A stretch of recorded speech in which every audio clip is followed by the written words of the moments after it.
स्वागत है आपका पावर ट्रेड में। मैं हूं शरद दुबे और मेरे साथ मेरी सहयोगी है मानसी दवे। और अगले 2 घंटे जो है हम आपको पूरा एक्शन पैक रखने वाले हैं। पावर ट्रेड खबरों वाले शेयर्स हैं। पूरे वीकेंड था तो बहुत सारा न्यूज़ फ्लोज आया, कहाँ पे कमाई के मौके हैं, इंडेक्स स्ट्रैटेजीज क्या है, ये सब एक एक करके हम लेके आने वाले हैं आपके लिए। लेकिन मानसी, बहुत एक अच्छा न्यूज़ फ्लो आया है हमारा नेशनल स्पोर्ट हॉकी। यस, हम जो है विनर हो गए हैं। और इस पे अगर बात करें तो देखेंगे एशिया कप पे जो है हमारी जो है जीत आई है। और किसके अगेंस्ट आई है? South Korea. और ये वर्ल्ड 8 चैंपियंस, साल बाद ये 8 जीत साल मिली बाद। हमें। तो ये बहुत एक अच्छी पॉजिटिव न्यूज़ फ्लो है। ऑफ कोर्स ग्लोबली भी देखें तो बहुत लोग हमारे साथ दोस्ती का हाथ भी बढ़ा रहे हैं, खासकर कि डोनाल्ड ट्रंप। लेकिन ये बहुत जो है मैटर ऑफ प्राइड है कि हमारी नेशनल स्पोर्ट और हम विनर हैं। और आप देखिए साउथ कोरिया को हम पिछाड़ दिए हैं। यस, एशिया कप के चैंपियन बने हैं हम। कोरिया को हराकर चौथी बार चैंपियन टीम बनी है, आगे क्वालिफाई होती हुई दिखी है। और 8 साल बाद एक खिताब, 5 बार की विजेता दक्षिण कोरिया को 4-1 से हराया है भारत ने। अपने आप में ही एक बड़ा अचीवमेंट है। पॉजिटिव न्यूज़ फ्लो से ही इस हफ्ते की शुरुआत हम कर रहे हैं। और शरद, सही कहा आपने, हर तरफ से पॉजिटिव न्यूज़ फ्लोज आज सुबह सुबह मिल रहे हैं। और गिफ्ट निफ्टी की तरफ से इम्प्लाइड ओपन इंडिकेशंस कितने बढ़िया हैं। विदेशी बाजार से संकेत हमारे हक में हैं। भारतीय बाजार अपने तेजी के ट्रिगर्स की चाल तो चल ही रहे हैं। और जो हमें परेशान करने की कोशिश कर रहे थे वो भी ट्रंप हमारे ने भी दोस्त बन गए हैं। सो सारे के सारे पॉजिटिव ट्रिगर्स के साथ चलिए इस नए हफ्ते की शुरुआत करते हैं। और 4 बड़े ट्रिगर्स आपके स्क्रीन पर लेकर आते हैं जो कि आज के सत्र में बाजार में सबसे ज्यादा ट्रेंडिंग हो सकते हैं। और ये 4 बड़े ट्रिगर्स के साथ शुरुआत करते हैं। यूएस मार्केट्स की अगर बात करें, लास्ट ट्रेडिंग सेशन मजबूती के साथ कुछ हद तक स्टॉक स्पेसिफिक मूव्स दिखे, हालांकि इंडेक्स वाइज डाउ में गिरावट नजर आई। गिफ्ट निफ्टी इस सुबह हम देख रहे हैं मजबूती के साथ ट्रेंड कर रहा है। एशियाई बाजार की मजबूत शुरुआत इस वक्त होती हुई तो पॉजिटिव वहां से। और गिफ्ट निफ्टी के इम्प्लाइड ओपन एक्शन में भी तेजी। भारत पर डोनाल्ड ट्रंप के रुख में नरमी, यू टर्न, कम बैक करते हुए। और डोनाल्ड ट्रंप का ये कहना कि भारत के साथ और प्रधानमंत्री नरेंद्र मोदी के साथ मित्रता जो है वो कायम है। हालांकि रूस पर नए प्रतिबंध की तैयारी भी कर रहे हैं वो। तो इस ग्लोबल फ्रंट पर जो डेवलपमेंट है उस पर भी विस्तार से आगे बातचीत होगी। डोमेस्टिक फ्रंट पर वैसे सेक्टर्स और स्टॉक्स लगातार फोकस रेडार पर है। और इसी कड़ी में फार्मा स्पेस फोकस में रहेगा। 4 फार्मा कंपनियों के प्लांट को यूएस एफडीए से आपत्ति जारी की गई हैं। सो ऑब्जर्वेशंस आए हैं यूएस एफडीए की तरफ से। इन ऑब्जर्वेशंस के चलते ये चारों कंपनियों पर फोकस रखेंगे हम। बुलेटिन में आगे इस पर भी बातचीत करेंगे। और स्पाइस जेट पर नजर रखें जरूर। Q1 में कंपनी घाटे में आती हुई दिखी है। वहीं नोवोको विस्तास को आईटी से एक नोटिस जारी किया गया है। So observations, notices, pharma health care diagnostic और स्पाइस जेट जैसे एविएशन प्लेज हैं जो on the face of it खबरों के दम पर फोकस रेडार पर रहेंगे। इसके अलावा भी जीएसटी रेट रैशनलाइजेशन का इम्पैक्ट ऑटो सेक्टर पर पड़ता हुआ दिखा है। और इस पर लगातार एक्सक्लूसिव हम आपको बता रहे हैं और किस तरह से कंपनियां एब्सोल्युटली जो फायदे हैं वो पास ऑन करने की कोशिश कर रही हैं कंज्यूमर्स को, which in itself is a positive. ये भी लगातार हम आपको बता रहे हैं। तो पॉजिटिव खबरें ढेर सारी हैं। और इन खबरों के साथ साथ आज बाजार की शुरुआत पर खास तौर से नजर रहेगी। लेकिन इन तमाम से पहले ग्लोबल फ्रंट पर जो डेवलपमेंट की बात शरद आप कर रहे हैं, डोनाल्ड ट्रंप की तरफ से जो ताजा नया बयान आता हुआ दिखा है, बिल्कुल कमबैक और यू टर्न लेने में तो माहिर है डोनाल्ड ट्रंप। हर वीकेंड एक नया यू टर्न आता है। और इस बार लेकिन यू टर्न थोड़ा सा लग रहा है कि अच्छा हो सकता है, क्योंकि पीएम मोदी ने भी रिप्लाई किया है। बहुत शांत थे वो 2-3 हफ्ते, जिस तरह रोज नए नए अनाउंसमेंट्स आ रहे थे डोनाल्ड ट्रंप की तरफ से। और ये बहुत इंपॉर्टेंट हो जाता है क्योंकि जितना जो प्रेशर था जो एक्सपोर्ट वाले, तो वहाँ पे थोड़ी रिवर्सल आ सकती है। लेकिन क्या डोनाल्ड ट्रंप ने बताया वो बहुत इंपॉर्टेंट है। और उन्होंने कहा कि वो हमेशा नरेंद्र मोदी जी का दोस्त रहेंगे और वो महान प्रधानमंत्री हैं। उनके बारे में तारीफ किया। भारत और अमेरिका के बीच एक खास रिश्ता है और चिंता की कोई बात नहीं है। तो ये एक आश्वासन आया है। ऑफ कोर्स लास्ट वीक जो था एससीओ का मीट आया था, वहाँ पे जो है कुछ कमेंट्री आई थी कि भारत को शायद वो लूज़ कर गए हैं चाइना के ऊपर। एक थोड़ा सा जो है दुख आया था डोनाल्ड ट्रंप की तरफ से। लेकिन अब एक पूरा यू टर्न आ गया है। अब ये भारत के ऊपर है कि उनकी बात वो पूरी तरह समझें या आत्मनिर्भरता की तरफ भागे। लेकिन ये सवाल बात का है। लेकिन नरेंद्र मोदी जो हमारे प्रधानमंत्री हैं, उन्होंने भी जो है कहा कि राष्ट्रपति ट्रंप की भावनाओं और हमारे संबंधों को सकारात्मक मूल्यांकन की हम तहे दिल से सराहना करते हैं। ये बहुत इंपॉर्टेंट कमेंट्री आया है, यानी कि दोनों साइड की तरफ से जो है एक सहानुभूति देखने मिली है। अब ये कितना तबदील होता है टैरिफ के रिडक्शन में, नेगोशिएशन में, भारत और यूएस ट्रेड के जो रिलेशन में, ये तो समय ही बताएगा। लेकिन नेट ये बहुत पॉजिटिव डेवलपमेंट आ रहा है और डोनाल्ड ट्रंप के जितने भी जो लोग हैं गवर्नमेंट के, उनकी भी कमेंट्रीज अब नेगेटिव नहीं आ रही है। मैंने ज़्यादा जो है कमेंट्री यूएस से नहीं आ रहा, अब डोनाल्ड ट्रंप की तरफ से ही आ रहा है। तो ये ऑफ कोर्स एक बहुत इंपॉर्टेंट बात है। हालांकि एक बात उन्होंने ज़रूर कही है कि रूस पर जो है दूसरे चरण की प्रतिबंध लगा सकते हैं, जो रूस के जो सैंक्शंस है क्रूड ऑयल को लेके, तो वो एक नेगेटिव न्यूज़ फ्लो ज़रूर है, पर ये ग्लोबली है। कुछ डायरेक्टली भारत का नाम यहाँ पे लिया नहीं गया है, बट ऑफ कोर्स भारत भी एक बायर है रशियन क्रूड ऑयल का। स्कॉट बेसेंट जो ट्रेजरी सेक्रेटरी हैं, उन्होंने भी कहा है कि अगर अमेरिका और यूरोपियन यूनियन रूसी तेल खरीदने वाले देशों पर जो है प्रतिबंधी लगा सकते हैं, तो ऑफ कोर्स यहाँ पे क्रूड ऑयल को लेके रशिया का अभी भी जो स्टांस यूएस का है थोड़ा सा नेगेटिव है। बट नेट भारत के साथ बहुत पॉजिटिव है और भारत रिप्लाई भी किया है।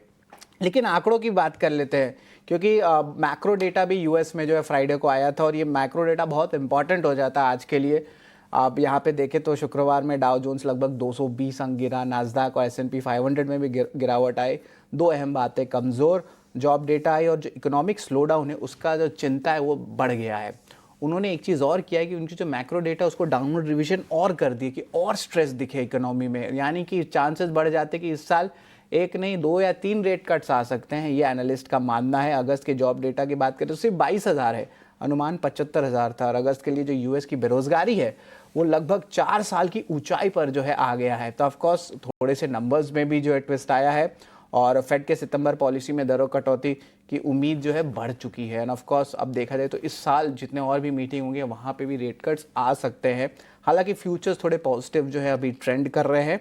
और एशियाई बाजार की बात करें तो यहाँ पे बहुत पॉजिटिव न्यूज़ फ्लो आपको देखने मिल रहा है। एक तो गिफ्ट निफ्टी 50 अंक चढ़ के 24,900 के आसपास है और अब जापान की बाजार निक्केई करीब 750 अंक मजबूत है। जीडीपी आंकड़े बहुत स्ट्रॉन्ग आए हैं, हालांकि पीएम की रेजिग्नेशन भी आई है टैरिफ इम्पैक्ट के कारण कहना है। और हांगकांग की बाजार की बात करें तो 100 अंकों की तेज़ी और कोरिया और चीन की बाजार जो है वो भी हरे निशान में है। तो इस पे जो है नज़र ज़रूर रहेगी। लेकिन जापान पे 2 इंपॉर्टेंट न्यूज़ फ्लोज आए हैं। पीएम का जो इस्तीफ़ा आया है, वही जीडीपी ग्रोथ जो है वो देखे 2.2% है, अनुमान सिर्फ 1% का था। तो यहाँ पे जो है नज़र ज़रूर रखें कैसी अपमूव आती है। एक बार हम बता देते हैं कि आपको ओपेक के जो इम्पोर्टेंट मीट हुई थी वहाँ पे एक यू टर्न यहाँ पे भी आया है। जो सप्लाई है वो आप कह सकते हैं 1.37 लाख बैरल्स पर डे जो है बढ़ाने वाले हैं। और याद रखिए ब्रेंट क्रूड लगभग $66 प्रति बैरल पे। एंड ऑफ कोर्स यूएस जिस तरह रशिया के क्रूड के सैंक्शंस कर रहे हैं तो उस पर भी जो है थोड़ी ओवरहैंग ज़रूर है। सोना $3,600 प्रति आउंस के ऊपर चला गया और हम देख रहे हैं कि डिक्रीजिंग इंटरेस्ट रेट सिनेरियो में आपको metals, risk on sentiment, alternate assets, bitcoin, emerging markets खास करके इंडिया के लिए भी पॉजिटिव रहेगा। और ऑफ कोर्स रुपी भी जो है पॉजिटिव ओपनिंग हो सकती है। कच्चा तेल में भी तेज़ी आया है और पिछले हफ्ते सोना 4% चढ़ा। एक स्ट्रेस ज़रूर है, यूएस की जो 10 ईयर बॉन्ड यील्ड है इसमें बड़ी गिरावट आ गई है। 4.2% के ऊपर था, अब वो गिर के 4.09% हो गया है। और ऑफकोर्स ये इम्पैक्ट जो है यूएस फेड रेट कट के एक्सपेक्टेशंस के कारण हुआ है, जो मैक्रो डेटा आया था। तो नेट ग्लोबल क्यूज़ मानसी की बात करें तो पॉजिटिव है भारत के लिए और कुछ बड़ा नेगेटिव नहीं देखने मिल रहा है। एंड ऑफ कोर्स हमारे खुद के डोमेस्टिक क्यूज़ में जीएसटी रेट कट्स की रैशनलाइजेशन स्टार्ट हो गई, ऑटो कंपनीज बता रहे हैं। तो यहाँ पे लगता है कि बाजार की ओपनिंग जो है फ्लैट तो नहीं कहूँगा, लेकिन पॉजिटिव ओपनिंग जो है चांसेस ज़्यादा है मानसी। और इसके अलावा तो बात कर लिए, लेकिन स्ट्रैटेजीज क्या रहेंगी और FIs-DIs का तो स्टोरी यही सेम ही लग रहा है मानसी, जहाँ तक मैं नंबर्स चेक किया। ज़रा बताएं FIs-DIs के आंकड़े कैसे आ रहे हैं और फिर आगे जाते हुए स्ट्रैटेजी पे भी फोकस करेंगे। यस शरद, लेकिन शुरुआत एक चीज़ से करना चाहूँगी। आपने कहा नरेंद्र मोदी प्रधानमंत्री का बयान और उनका ये कहना था कि राष्ट्रपति ट्रंप की भावना और हमारे संबंध के पॉजिटिव नजरिए की हम तहे दिल से सराहना करते हैं। जी बिल्कुल। ये बोलते हुए आपकी हिंदी की मैं तहे दिल से सराहना करती हूँ।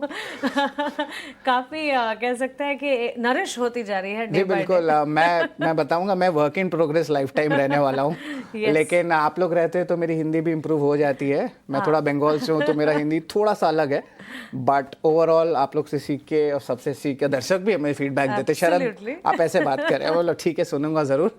तो thank you very much. But गलती चलते रहता है, बट गलती से सीखना इंपॉर्टेंट होता है। We all are work in progress Sharad, under construction, raw material जैसे। बट यस, भारतीय बाजार विदेशी बाजार के लिए संकेत तो शरद ने अभी हमें बताया और ऑल पॉजिटिव इस वक्त तो नजर आ रहा है। एफआईएस डीआईएस के आंकड़ों की ही अगर बात करें, एफआईएस का कमबैक अब भी होना बाकी है और कई सारे सवाल जैसे मैं बता भी रही थी कि FIS emerging market like India और इतनी सारी positive triggers, at least domestic triggers तो पॉजिटिव है, बावजूद इसके कब भारतीय बाजार में कमबैक करेंगे, क्या एक अपॉर्चुनिटी लॉस है उनके लिए अब तक वो भारतीय बाजार में, बिकॉज काफ़ी अट्रैक्टिव लेवल्स पर इंडियन मार्केट्स इस वक्त हैं, एक एंट्री अपॉर्चुनिटी अगर ढूंढना चाहें तो।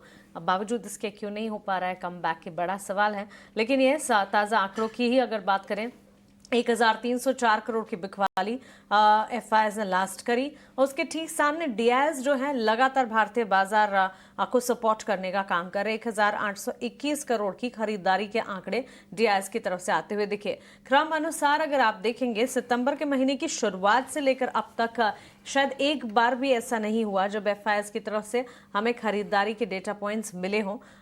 पिछले महीने हमने देखा था तब भी बिकवाली का ट्रेंड था, एक हाथ दो जो खरीदारी के डेटा पॉइंट्स एफआईएस की तरफ से शायद कहीं आए तो वो भी काफ़ी छोटे क्वांटम थे, बट अदरवाइज हम देख रहे हैं लगातार काफ़ी सेशन से एफआईएस की बिकवाली का दौर जारी है। लेटेस्ट अगर देखें ऑन कांस्टेंट बेसिस ये 10th सेशन है जबकि एफआईएस की तरफ से विदेशी संस्थागत निवेशक जो हैं वो बिकवाली कर रहे हैं भारतीय बाजार में। और लास्ट डेटा पॉइंट्स इस वक्त 5 ट्रेडिंग सेशन के आपकी स्क्रीन पर। ठीक उसके विपरीत अगर आप देखेंगे, घरेलू संस्थागत निवेशकों की खरीदारी के आंकड़े आते हुए सितंबर की शुरुआत से ही लगातार डीआईएस जो है भारतीय बाजार को सपोर्ट करने का काम कर रहे हैं। भारतीय बाजार में तेजी खरीदारी के मौके ढूंढ रहे हैं और वो खरीदारी के डेटा पॉइंट्स जो हैं वो इस वक्त आप अपने स्क्रीन पर देख रहे हैं। लास्ट डेटा की अगर बात करें, 1821 करोड़ की खरीदारी एफआईएस की डीआईएस की तरफ से आते हुए दिखी है। सो ये हो गए एफआईएस डीआईएस की तरफ से संकेत। शुक्रवार को शायद भारतीय बाजार वैसे मिले जुले क्लोज होते हुए दिखे थे।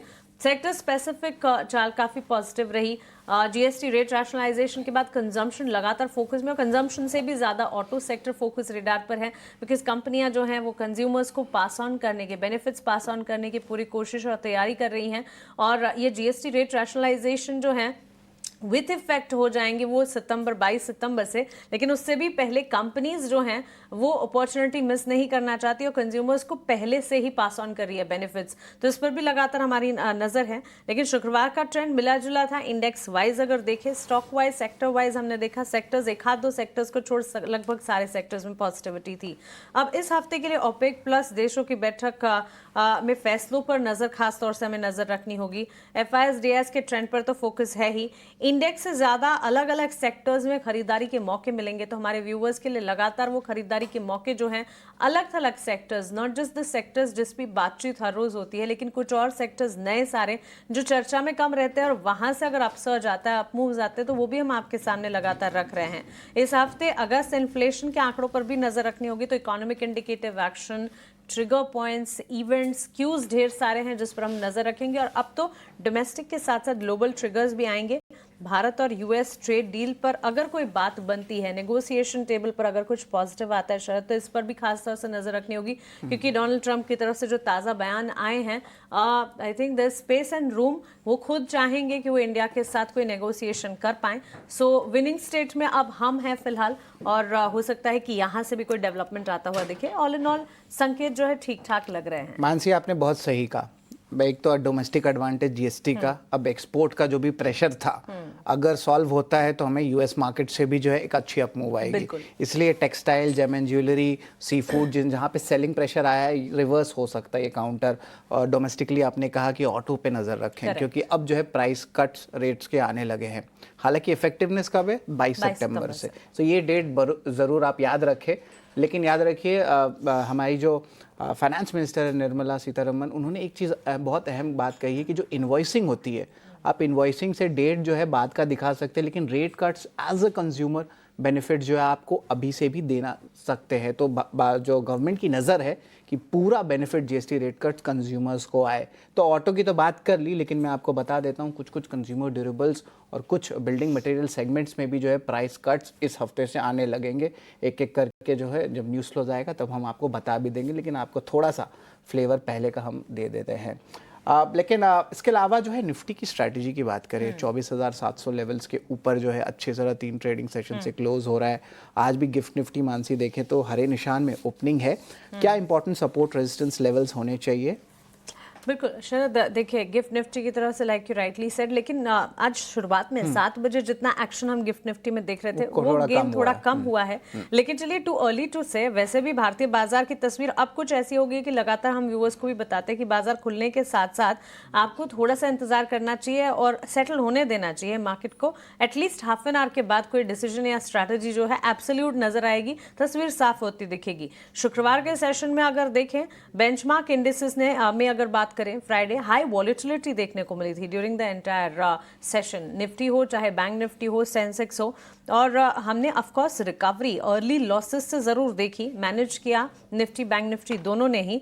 और positive global cues, investor optimism, crucial US jobs data, ये सारे इकोनॉमिक इंडिकेटिव एक्शंस थे। टुवर्ड्स क्लोजिंग अगर आप देखें निफ्टी में इन पर्टिकुलर 24,741 के स्तरों पर क्लोजिंग हमने देखी थी। अब यहां से इंपॉर्टेंट सपोर्ट और रेजिस्टेंस के साथ साथ इस पूरे हफ्ते निफ्टी की चाल किन स्तरों पर होगी, कौन से लेवल्स पर होंगे और रेंज क्या है, वो काफी इंपॉर्टेंट हो जाता है। निफ्टी के लिए 24,500 से 24,550 के पास इंपॉर्टेंट सपोर्ट लेवल्स मानकर हमें चलना चाहिए, क्योंकि ऑलमोस्ट हम देख रहे हैं 24,873 गिफ्ट निफ्टी की तरफ से इंप्लाइड ओपन एक्शन है। सो वहां से तेजी की चाल तो एटलीस्ट देख ही पाएंगे हम। 24,873 के पार अगर आप देखें 25,000 के लेवल्स एक बार अगर हम टच बेस करते हैं, 25,000 के पार 25,200 और 25,250 के रास्ते खुलते हुए दिखेंगे। लेकिन इसके लिए सिर्फ और सिर्फ ओनली बेंचमार्क निफ्टी ही कुछ नहीं कर पाएगा। बैंक निफ्टी जो काफी समय से पीछे बैठा है उसको भी एक कमबैक करना होगा। पूरे के पूरे बाजार का टेक्सचर तब बदलता हुआ दिखेगा।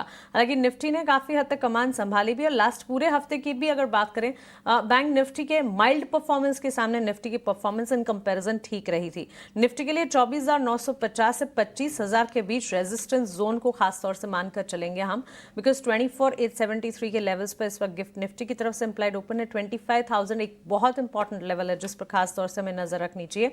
इस हफ्ते के ही दायरे की अगर बात करें, देखिए वॉलेटाइल दिखे हैं बाजार, इस वक्त हमें गिफ्ट निफ्टी की तरफ से इंप्लाइड ओपन के लेवल्स कुछ भी नजर आ रहे हों, लेकिन बाजार ने पिछला हफ्ता एक चीज तो तय कर ली थी कि वॉलेटिलिटी नजर आ सकती है, टुवर्ड्स डाउन साइड भी दिख सकता है, अपसाइड भी देखने को मिलेगी। तो एक रेंज बेस कामकाज होगा, 24,500 से 25,000 की रेंज में कामकाज इस पूरे हफ्ते हम अनुमान लगाकर चल रहे हैं। निचले स्तरों पर अगर बात करें 24,300 से 24,400 के पास रहने के अनुमान है, लेकिन 24,300 24,400 की गुंजाइश मुझे कम नजर आ रही है।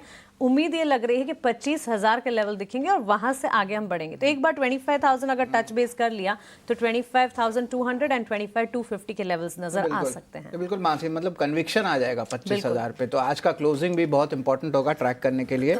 लेकिन मानसी बैंक निफ्टी की बात करें, यहाँ पे शुक्रवार को देखें तो 54,000 लेवल्स के ऊपर बंद हुआ है। हालांकि उतना पार्टिसिपेट नहीं किया है निफ्टी के रैली के साथ, क्योंकि ऑफ कोर्स प्राइवेट बैंक्स की बात करें तो पार्टिसिपेशन ना ICICI बैंक या HDFC बैंक की तरफ से हुई है। कन्विक्शन में और टाइम लगने वाला है निफ्टी बैंक में? लग रहा है, बिकॉज बैंक निफ्टी और बैंक्स एंड फाइनेंशियल्स में ही, चाहे फिर वो लार्जर बैंक्स हो या छोटी मझौली बैंक हो, शायद लाइक यू राइटली पॉइंटेड, वो पार्टिसिपेशन दिख नहीं पाया। और ऐसा नहीं था कि ट्रिगर पॉइंट्स नहीं थे। लास्ट वीक भी हम कह रहे थे कि कितने पॉजिटिव्स चाहिए बैंक निफ्टी को भी चलने के लिए, लेकिन पॉजिटिव ट्रिगर्स या न्यूज फ्लोज के बावजूद बैंक निफ्टी ने अपनी बैक सीट ही पकड़ कर रखी थी। तो इस हफ्ते अगर बैंक निफ्टी चलता है तो पूरी तरह से मार्केट का टेक्सचर चेंज हो सकता है। लेकिन शुक्रवार की अगर क्लोजिंग की बात करें 54,114 के लेवल्स पर, 54,114 के लेवल्स पर क्लोज हुए थे हम। वहां से इंपॉर्टेंट सपोर्ट और रेजिस्टेंस क्विकली आपके सामने रख देते हैं। 53,900 से 54,000 नीचे की तरफ इसे सपोर्ट के तौर पर मानकर आप चले, ऊपर की तरफ 54,500 से लेकर 54,600 के लेवल्स, और इससे आगे इसे रेजिस्टेंस मानकर चले, इससे आगे और ज्यादा पॉजिटिविटी। और 54,250 5250 54,250 के लेवल शरद, अगर इसे पार करता है बैंक निफ्टी तो फिर नई तेजी की संभावना है। लेकिन बैंक निफ्टी की चाल पिछले हफ्ते जो हमने देखी, अगर उसी तरह की चाल इस हफ्ते भी शुरुआत करता है तो फिर तेजी के लेवल्स नहीं नजर आएंगे। तो कन्विक्शन निफ्टी में ज्यादा नजर आ रहे हैं बैंक निफ्टी के मुकाबले। बट देखते एक बार बाजार खुलने के बाद अगर बैंक निफ्टी वापस से कम बैक करता है, तेजी की तरफ बढ़ता है, तो फिर 54,250 के लेवल्स को हमें देखना होगा, वहां से तेजी देखने मिलेगी। जी बिल्कुल मानसी, आपने बहुत सही कहा कि थोड़ा निफ्टी बैंक पे वेट कर लेते हैं, इनिशियल ट्रेड क्या आता है उस पर एक बार नज़र रखते हैं।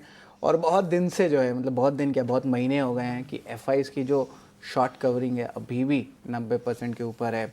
इस पर थोड़ी और डिटेल्स और बाजार की क्या स्ट्रैटेजी है पूरे एफएनओ सेटअप पे हमें बताएंगे पुलकित। गुड मॉर्निंग पुलकित। बाजार का सेटअप खास करके निफ्टी के लिए तो अच्छा लग रहा है, लेकिन ओवरऑल आप क्या देख रहे हैं, डेटा क्या बता रही है? जी शरद जी, जैसा कि आप थोड़ी देर पहले अभी एफआई की लॉन्ग और शॉर्ट के ऊपर भी बात कर रहे थे, तो उस पर भी आएंगे। शुरू से हम पहले डेटा समझ लेते हैं। इंडिया विक्स बहुत कंफर्टेबल रेंज में, यहाँ तो कोई समस्या नज़र आ नहीं रही है, 10.8 के आसपास है। लेकिन अगर हम पुट कॉल रेशो को देखें तो जो निफ्टी का है वो 0.77 पे, ये भी अपनी कंफर्टेबल पोजीशन में बना हुआ है। बैंक निफ्टी 0.87, यहाँ भी कंफर्टेबल है। अब जो हाईएस्ट ओपन इंटरेस्ट है किसी भी स्ट्राइक प्राइस पे, वो पुट में आ रहा है लगभग 24,500 पे और कॉल में 25,000। मतलब ये एक रेंज रह सकती है मार्केट की मोटी मोटी, कि अगर नीचे गिरता है तो 24,500 पे एक सपोर्ट मिल जाएगा और अगर ऊपर जाता है तो 25,000 की तरफ एक रेजिस्टेंस हम देख सकते हैं।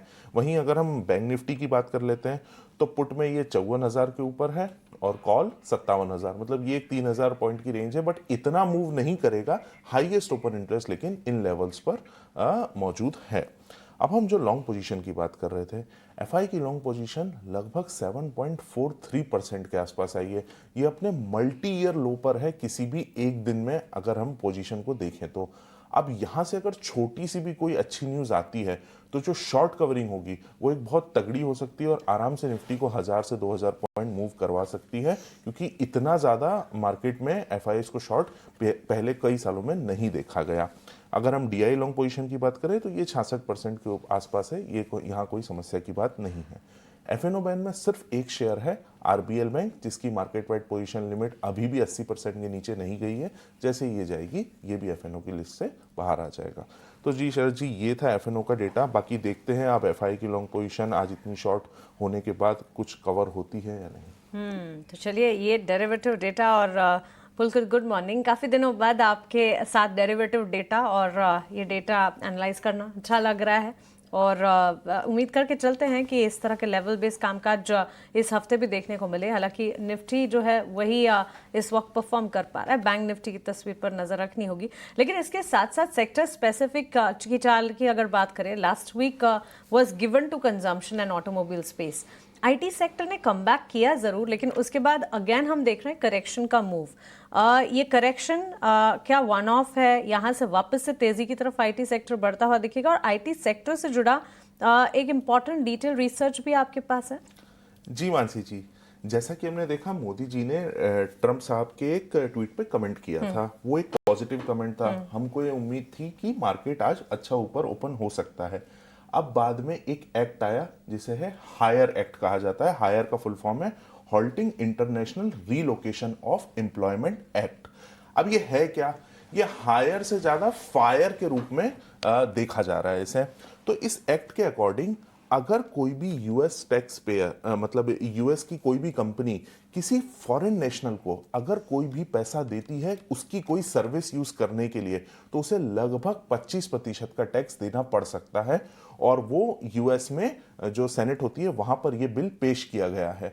अब उन्होंने कहा तो आउटसोर्सिंग है, लेकिन आउटसोर्सिंग में देखा जाए तो आईटी एक बहुत बड़ा सेक्टर है जहां पे इंडिया में यूएस का बिजनेस आता है। लगभग $300 बिलियन का आईटी सर्विस सेक्टर बिजनेस लेता है करीब एक साल के अंदर। तो अब ये जो हमारी टॉप 5 कंपनी है आईटी की, टीसीएस हो गई, इन्फोसिस हो गया, एचसीएल एंड टेक महिंद्रा, ये करीब 60% रेवेन्यू अपना यूएस से जनरेट करती है। तो अगर ये 25% का वहां पर ये टैक्स अप्रूव हो गया तो बहुत ज़्यादा मार्जिन पे इम्पैक्ट आ जाएगा कंपनियों के।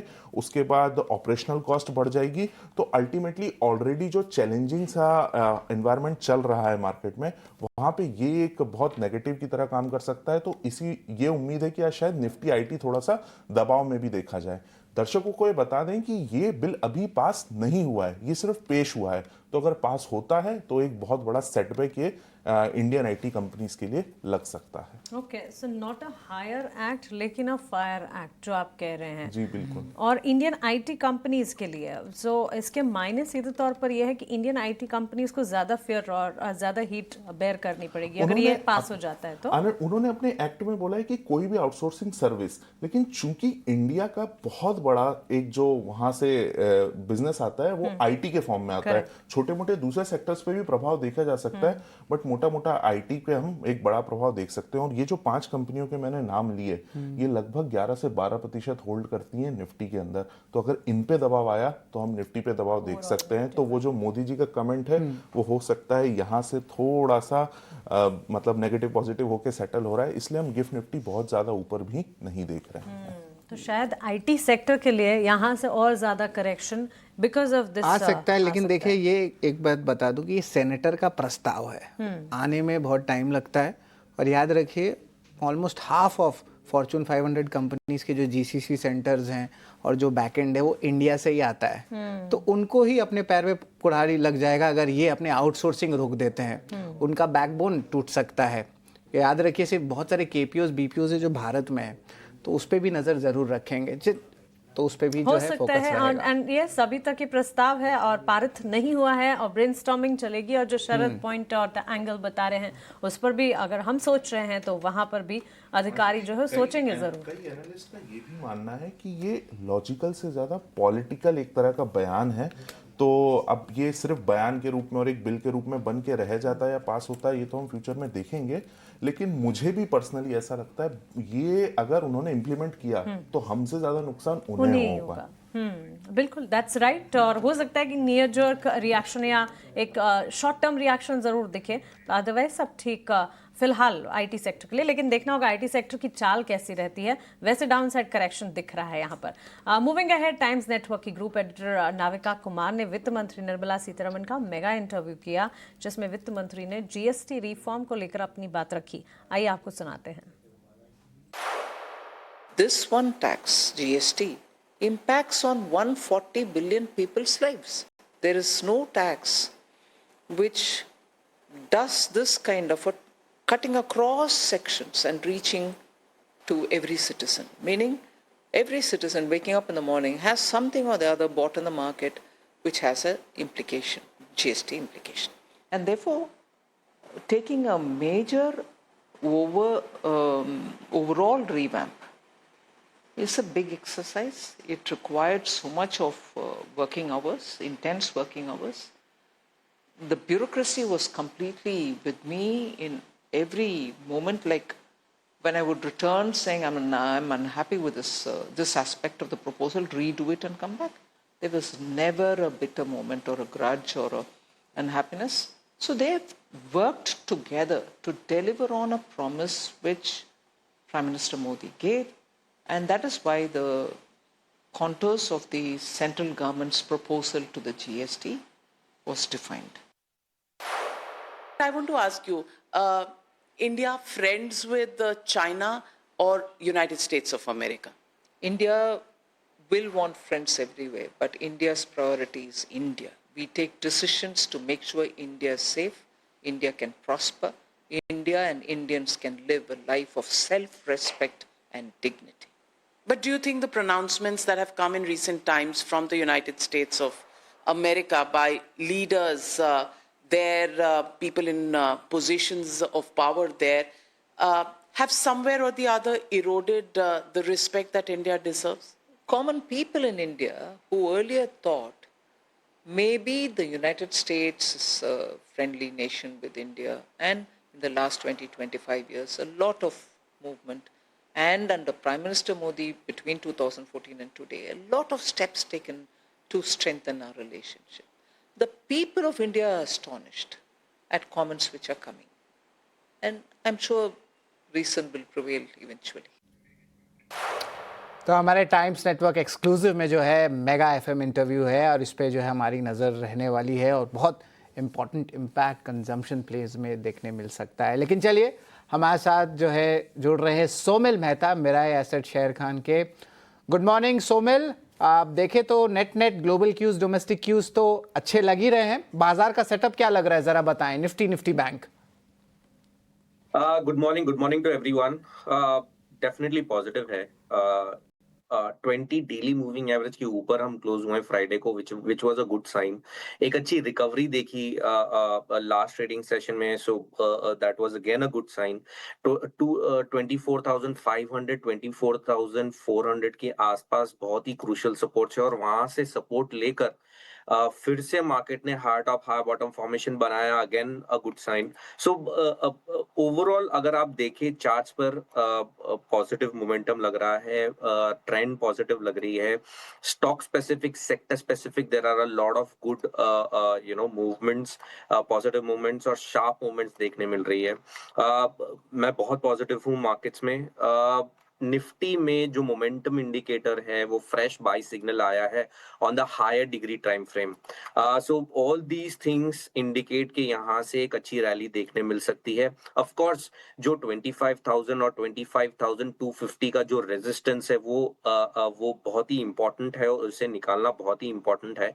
पर मुझे ऐसा लगता है कि इसके ऊपर इस बार हम निकल जाएंगे। Positive on the markets.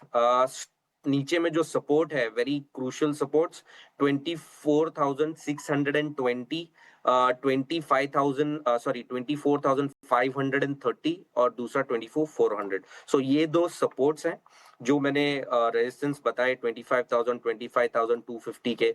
ये दो लेवल्स ऊपर में निकालना जरूरी है। मेरे टारगेट्स ऊपर में 25,600 और अबव रहेंगे for short term to medium term outlook.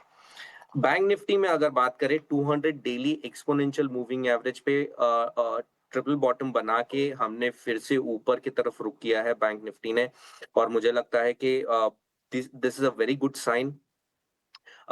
ऊपर में जो टारगेट्स हैं वो पहले इनिशियल टारगेट्स है 20 डेली मूविंग एवरेज के आसपास के, दैट इज 54,840। ये पहला रेजिस्टेंस होगा, और दूसरा टारगेट या रेजिस्टेंस आप कह ले वो है 55,230। ये दो लेवल्स हमें ध्यान में रखने हैं, और मुझे लगता है कि पॉजिटिव है। बाय ऑन डिक्लाइंस की स्ट्रैटेजी रखे for Nifty and bank Nifty both. में खरीदारी के मौके, कन्विक्शन भारतीय बाजार पर हमारे एक्सपर्ट को भरपूर नजर आता है। पॉजिटिव गिरावट में हर खरीदारी के मौके यानी कि अपॉर्चुनिटीज बाय ऑन डिप्स की मेंटेन करें, both for Nifty as well as bank Nifty. तो इंडेक्स पर तो ये नजरिया इस वक्त हमें मिलता हुआ दिख रहा है। स्ट्रैटेजी जो सोमल हमें बता रहे हैं उस पर भी नजर रखिएगा, नोट डाउन जरूर कीजिएगा। लेकिन इंडेक्स की स्ट्रैटेजी के साथ साथ स्टॉक और सेक्टर वाइज स्ट्रैटेजी पर भी फोकस करना होगा, बिकॉज हम देख रहे हैं लगातार सेक्टर वाइज भी काफ़ी हद तक अपॉर्चुनिटीज बिल्टअप होते हुए दिख रहे हैं। स्टॉक स्पेसिफिक न्यूज़ फ्लोज के दम पर तो मौके बन ही रहे हैं। Samuel, good morning. बाजार खुलने से ठीक पहले स्टॉक स्पेसिफिक रिकमेंडेशन आपकी तरफ से क्या होंगे? पहला स्टॉक होगा ग्लेनमार्क फार्मा। बहुत ही अच्छा मोमेंटम हम इसमें देखने मिला है। ग्लेनमार्क फार्मा में एक एंडिंग डायगोनल पैटर्न बना था ऑन द आवरली चार्ट, वो ऊपर की तरफ टूटा था। ऑन द डेली चार्ट जो पूरा करेक्टिव फेज हमने देखा वो करेक्टिव खत्म हुआ है, high top high bottom formation है, एवरेजेस के ऊपर क्लोजिंग है। Very good momentum in the last couple of trading sessions. Stop loss रहेगा अराउंड 1990 का, और टारगेट ऊपर में होगा 2175। That is my first call. दूसरा होगा भारती एयरटेल। भारती एयरटेल में भी वेरी सिमिलर जो करेक्शन हमने देखा वो करेक्शन कंप्लीट हुआ है यहाँ पर। I will be waiting for एक close about 2040 daily moving average. अगर वो आ जाता है तो इट विल बी ग्रेट, लेकिन मुझे अभी भी ऐसा लगता है कि this is a very good buy after this correction. Stop loss होगा 1850 पर, और ऊपर में टारगेट होगा 2050। ग्लेनमार्क फार्मा और भारती एयरटेल। ग्लेनमार्क फार्मा 2175 के फर्दर टारगेट्स नजर आ सकते हैं। 2050 2051 के लेवल्स पर क्लोजिंग हमने लास्ट सेशन में देखी। 1990 का स्टॉप लॉस मेंटेन कीजिएगा। वहीं भारती एयरटेल में 2050 के लक्ष्य को मद्देनजर रखते हुए 1850 का स्टॉप लॉस लगाएं। 1895 की क्लोजिंग लास्ट सेशन में वहां पर भी देखने को मिली है। बाजार खुलने से पहले दो कॉल्स आपके लिए खरीदारी के सोमल मेहता की तरफ से। लेकिन चलिए आप खबरों वाले शेयर्स पर गौर करते हैं और फ्राइडे सेशन क्लोज से लेकर अब तक एक्सचेंजेस पर ढेर सारी खबरें, news flows, not just on exchanges, इसके अदरवाइज भी जो खबरें आई हैं उनमें से important set of news flows Sharad हमें बता रहे हैं। शरद बताइए। ये बिल्कुल मानसी, ऑटो स्पेस पे नज़र रखिएगा। जीएसटी रेट कट्स तो 22 सितंबर से लागू होंगे, लेकिन कंपनीज अनाउंस कर दिया ताकि ज़्यादा बेनिफिट्स जो है कंज्यूमर्स को देखने मिले। इसलिए टाटा मोटर्स, M&M, हुंडई, इन पे नज़र रखिए। अनलिस्टेड में रेनॉल्ट और टोयोटा ने भी जो अनाउंस कर दिया है। और प्राइस कट्स आ रहे 6 सितंबर से M&M के मॉडल्स पे, और बाकी मॉडल्स टाटा मोटर्स, हुंडई का 22 सितंबर से। तो M&M यहाँ पे भी बाजी मार लिया है। लास्ट ट्रेडिंग सेशन में भी स्टॉक में अच्छी मोमेंटम आई है और आज भी ऑटो स्टॉक्स में अच्छी बाइंग देखने मिल सकती है। वेदांता के लिए लार्जली न्यूट्रल इम्पैक्ट रहेगा। वेदांता विनिंग बिडर जो है आ गए हैं जयप्रकाश एसोसिएट्स के लिए। जो बिड है बोली 12,505 करोड़ रुपए का है। हालांकि स्ट्रीट एक्सपेक्ट कर रही है कि ये जो आई है एक टोटली अनरिलेटेड बिजनेस की तरफ आ रही है, तो थोड़ा क्लैरिटी चाहिए कि क्यों वेदांता इसे एक्वायर किए हैं। एम्बर एंटरप्राइजेज, इनकी आम एल्जिन इलेक्ट्रॉनिक्स ने 1200 करोड़ रुपए रेज किए क्रिस कैपिटल और इनक्रेज से। वही मैक्स एस्टेट्स की बात करें तो गुरुग्राम में जो महंगा एरिया है गोल्फ कोस्ट एक्सटेंशन रोड, यहाँ पे इन्होंने लैंड पर्सन लिए है। और जो कुल GDV जिसको ग्रॉस डेवलपमेंट वैल्यू कहते हैं वो लगभग 3000 करोड़ रुपए का जो है अपॉर्चुनिटी आता है। अदानी पावर के लिए भी जो है पॉजिटिव न्यूज़ फ्लो है। भूटान के अहम स्टेट ओन्ड यूटिलिटी के साथ जो इन्होंने करार किया है 570 मेगावाट का हाइड्रो इलेक्ट्रिक प्रोजेक्ट जो लोकेटेड रहेगा। फार्मा स्पेस से थोड़े नेगेटिव न्यूज़ फ्लोज भी आ रहे हैं। डॉक्टर रेड्डीज US FDA ने जो है 7 ऑब्जर्वेशंस लाए फॉर्म 483 के उनके UK प्लांट के लिए। और लुपिन की बात करें तो इनके औरंगाबाद प्लांट को भी 2 ऑब्जर्वेशंस आया है। BHEL के पॉजिटिव न्यूज़ फ्लो है। सिंगापुर की कंपनी हॉरिजन फ्यूल सेल के साथ करार किया है। वही जाइडस लाइफस्टाइल, इनके जो जारोड की इंजेक्शनेबल प्लांट है वहाँ पे जो है कंक्लूजन हुई है US FDA की जो ऑडिट और 4 ऑब्जर्वेशंस आए। और आखिर में औरोबिंदो फार्मा के तेलंगाना यूनिट में भी जो है 8 प्रोसीड्यूरल ऑब्जर्वेशंस दिखे। तो US FDA भर भर के जो है अपने अब ऑब्जर्वेशंस जो है लार्ज और मिड कैप दोनों ही फार्मा प्लेयर्स को दिया जा रहा है। तो इस पे जो है एक नई जो है न्यूज़ फ्लो हमें देखने मिल रही है। लेकिन ऑफ कोर्स इसके अलावा सेक्टर स्पेसिफिक भी मैं बता दूं कि आपके जो जेम एंड ज्वेलरी, टेक्सटाइल और इवन सी फूड एक्सपोर्ट्स वाले स्टॉक जहाँ पे सेलिंग प्रेशर आई थी वो शायद रिवर्स कर सकती है। अभी इसका कारण यह है कि ट्रंप और मोदी के रिलेशंस थोड़े इंप्रूव हो रहे हैं। हमने सोशल मीडिया में दोनों साइड्स की बातचीत दी है और आपको बताया भी, तो उस पर भी नज़र रखिएगा। तो सेक्टोरल अप मूव्स कहीं कहीं देखने मिल सकता है, खासकर कि ऑटो स्पेस में भी जिस तरह प्राइस कट्स अनाउंस हो रहे हैं। लेकिन ब्रोकरेजेस क्या कह रहे हैं, कौन से अहम अपग्रेड्स डाउनग्रेड्स आए हैं, कोई इनिशिएटिंग रिपोर्ट आया है, कोई सेक्टरल पे कुछ न्यूज़ फ्लोज आई है, सारे जो इन्फॉर्मेशन है हमें अशेषा लाके बताने वाली है। गुड मॉर्निंग अशेषा, आज ब्रोकरेजेस से आप क्या पिकअप कर रही हैं? गुड मॉर्निंग शरद। तो सबसे पहले संवर्धना मदरसन से ही शुरुआत करते हैं। उन्होंने अपने अगले 5 साल का रोड मैप निकाला है, 2030 तक रेवेन्यू ग्रोथ का पोटेंशियल, और इसी के चलते यहाँ पर सिटी की रिपोर्ट आई है। उन्होंने अभी भी बिकवाली की राय बरकरार रखी है और 75 रुपये प्रति शेयर का लक्ष्य दिया है। इनफैक्ट उनकी बात करें तो उनका मानना है कि $108 बिलियन का रेवेन्यू कंपनी 2030 तक रिपोर्ट कर पाएगी और ROCE का target 40%, return on capital employed 40% तक का कंपनी रिपोर्ट करेगी वर्सेस 18.5% जो कंपनी ने वित्त वर्ष 2025 में रिपोर्ट किया था। तो काफ़ी अच्छा ग्रोथ आउटलुक संवर्धना मदरसन सुमी ने दिया है, लेकिन उसके बावजूद सिटी ने बिकवाली की राय अभी भी बरकरार रखी है। इसके अलावा सियाट पर नोवामा की रिपोर्ट है। उन्होंने अपग्रेड किया है स्टॉक को, पहले होल्ड की रेटिंग दी थी, अब उसे अपग्रेड कर खरीदारी की राय दी है और 3,900 रुपये प्रति शेयर का लक्ष्य उन्होंने सियाट पर दिया है। उनका मानना है कि हाल फिलहाल में कंपनी ने कॉस्मो का एक्विजिशन किया और इसी के चलते रेवेन्यू ग्रोथ प्रोस्पेक्ट्स कंपनी के काफ़ी अच्छे नजर आ रहे हैं। याद रखें, कॉस्मो की बात करें तो रेवेन्यू रन रेट करीब 130 से 150 मिलियन डॉलर के आसपास रहेगी और 50% के यूटिलाइजेशन लेवल पर कंपनी काम करती हुई नजर आएगी। एबिटा मार्जिन्स लो टीन्स में है, लेकिन 20% तक बढ़ते हुए नजर आ सकते हैं मीडियम टर्म में। तो सियाट पर अपग्रेड नोवामा का आता हुआ 3,900 रुपये प्रति शेयर का लक्ष्य यहाँ पर उन्होंने सियाट पर दिया है। इसके अलावा बात करेंगे एंजल वन की, और ये एक इनिशिएटिंग कवरेज रिपोर्ट है JM फाइनेंशियल से, जहां पर उन्होंने खरीदारी की राय 2,700 रुपये प्रति शेयर का लक्ष्य यहां पर दिया है। उनका मानना है कि स्ट्रॉन्ग प्रमोटर है जिसके चलते कॉन्फिडेंस बना रहता है कंपनी में, और याद रखिए कई सारे बाकी सेगमेंट्स हैं जिसके चलते उनका मानना है कि प्रॉफिट आफ्टर टैक्स भी इंप्रूव होता हुआ अगले कुछ सालों में नजर आएगा। तो एंजल वन पर JM फाइनेंशियल की ये इनिशिएटिंग कवरेज रिपोर्ट 20 से 24 के पीरियड में क्लाइंट बेस में करीब 70% का CAGR ग्रोथ कंपनी ने रिपोर्ट किया था और प्रॉफिट में भी अच्छा खासा ग्रोथ दिखा है। याद रखें वेदांता की शुक्रवार को मार्केट आवर्स के बाद बड़ी न्यूज़ आई थी, जहां पर सूत्रों के हवालों से खबर मिली है कि JP यानी जयप्रकाश एसोसिएट्स के एसेट्स एक्वायर करने वाली है और उसके दम पर नुवामा की रिपोर्ट आई है। उनका मानना है कि जयप्रकाश एसोसिएट्स कई सारे अलाइड बिजनेस में है जो कोर बिजनेस से मैच नहीं करते वेदांता के, जिसके चलते कोर बिजनेस को वेदांता रख लेगी लेकिन बाकी सारे एसेट्स को कंपनी मोनेटाइज करेगी। और इसी पर स्विगी की भी रिपोर्ट आई है, सिटी की स्विगी पर रिपोर्ट, खरीदारी की राय बरकरार, 465 रुपीज़ प्रति शेयर का लक्ष्य यहाँ पर। उनका मानना है कि स्विगी ने गाइडेंस काफ़ी अच्छी दी है। रैपिडो में स्टेक जो है कंपनी बेचना चाहती है, पहली तिमाही के कॉन कॉल में कंपनी ने अनाउंस किया था और उनका मानना है कि एबिटा मार्जिन्स भी कंपनी के इम्प्रूव होते हुए नजर आ सकते हैं। तो स्विगी पर ये रिपोर्ट सिटी की, जिसके चलते इस स्टॉक पर भी एक्शन दिखेगा।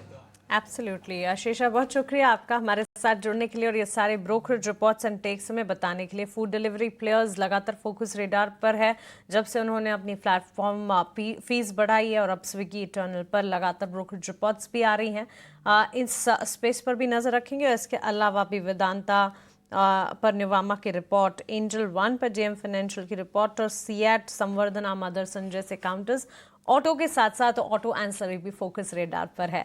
बाजार खुलने के साथ इन तमाम स्पेसेस और रिपोर्ट्स के चलते स्टॉक मूवमेंट्स पर फोकस रहेगा। हमारी पैनल पर एक और एक्सपर्ट जुड़े हैं, प्रशांत सावंत है अब हमारे साथ। आइए उनका स्वागत करें। प्रशांत, गुड मॉर्निंग, स्वागत है आपका ET नाउ स्वदेश पर। बताएं स्टॉक स्पेसिफिक आज आपके फोकस रेडार पर क्या कुछ है? जी Mansi, very good morning. Sharad ji, very good morning and good morning to the panel. सभी दर्शकों को नमस्कार। तो अगर हम दो स्टॉक्स मेरे रडार पे हैं, अगर हम अपोलो टायर्स के स्ट्रक्चर को देखें, एक ब्रेकआउट के बाद प्रीवियस रेंज रीटेस्ट हो रही है, तो मुझे लग रहा है नॉर्मली इस पैटर्न के बाद एक अच्छा मोमेंटम आता है। तो और overall sectoral banking, sectoral strength भी है, तो मैं यहाँ पे एक बाय रेकमेंड करना चाहूंगा। ऑलमोस्ट 480 के इर्द गिर्द क्लोज हुआ था, 465 465 स्पॉट के नीचे स्टॉप लॉस रखने की सलाह होगी क्लोजिंग बेसिस। यहाँ से जो टारगेट में देख रहा हूँ वो होगा 510 510 का। नेक्स्ट पिक जो मुझे अच्छी लग रही है वो होगा DLF। अगर हम यहाँ पे देखें तो क्लियरली एक बेस फॉर्मेशन के इनिशियल साइंस नजर आ रहे हैं और हम ऑलमोस्ट काफी दिनों बाद 20 दिनों के एवरेज को भी टेस्ट कर रहे हैं। तो मुझे लग रहा है यहाँ पे थोड़ा सा प्रीएम्प्ट करना होगा और प्योरली रिस्क मैनेज करके 740 के नीचे स्टॉप लॉस रखने की सलाह होगी क्लोजिंग बेसिस, करीबन 738 739 स्पॉट लेवल। यहाँ से जो टारगेट में देख रहा हूँ वो होंगे 785 790 785 790। यहाँ पे जो है राय प्रशांत की आ रही है अपोलो टायर्स, यहाँ पे खरीदारी की राय आ रही है। टारगेट प्राइस 465, स्टॉप लॉस जो है 510 की आ रही है। एक बार डायरेक्टर साहब, एक बार नंबर्स को आप रिवर्स कर ले कि यहाँ पे खरीदारी की राय आ रही है, स्टॉप लॉस और टारगेट प्राइस अपोलो टायर्स का। और DLF की बात करें, यहाँ पे खरीदारी की राय आ रही है प्रशांत की तरफ से। लेकिन चलिए अब हमारे साथ विवेक सर जुड़ रहे हैं। गुड मॉर्निंग विवेक सर। आप ऑटो स्पेस पे जो है सबसे ज़्यादा फोकस आज रहने वाला है, क्योंकि ऑफकोर्स हम देखें कि सितंबर 22 को जो है GST रेट्स इफेक्टिव हो गए, लेकिन ओवर द वीकेंड आप देखें लिस्टेड प्लेज M&M, हुंडई, सब ने जो है अनाउंस कर दिया है कि GST रेट कट्स के बेनिफिट स्टार्ट हो जाने वाले। 6 सितंबर से तो M&M के लागू होंगे, बाकी सब प्लेयर्स के 22 तारीख से, लेकिन जो रेट कार्ड्स है वो आ गए। तो ये स्ट्रीट को एक अच्छी तरह सरप्राइज कर सकते हैं कि समय के पहले जो है कोशिश किया जा रहा है कि कस्टमर्स को बेनिफिट किया जाए। विवेक सर, सबसे पहले आपसे एक शुरुआत करेंगे कि अब बाजार में जो है ऑटो स्पेस को लेके जो है एक बहुत पॉजिटिव मोमेंटम आ रहा है, आप किस तरह देख रहे हैं ये बताएं। Good morning.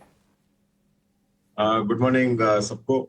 देखिए, मुझे लग रहा है कि ऑटो स्पेस, क्योंकि अभी अक्टूबर में दिवाली चालू हो जाएगी, मतलब सीजन चालू हो जाएगा, तो सीजन सेल करके ऑटो इंडस्ट्री पूरा का पूरा ये GST का बेनिफिट आपको पास करने वाला है। ऑफकोर्स GST उसके बाद में लागू होगा, लेकिन हाँ, कुछ डिस्काउंट आपको प्री GST और प्री दिवाली सीजन आपको चालू होने वाला है।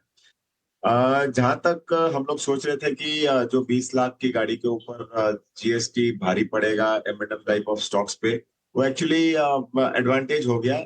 लगभग अगर आप कलेक्शन मतलब कैलकुलेशन करो तो आपको दिखेगा कि M&M इससे फायदा करेगा। तो इसके लिए स्टॉक बहुत अच्छा कर रहा है और मुझे लगता है कि ऑटोमोबाइल अब एटलीस्ट जो हायर टैक्सेस से अब लोअर टैक्सेस में आके जो penetration overall car and bikes का है इंडिया में, वहां पे इम्प्रूवमेंट आपको देखने को मिलेगा।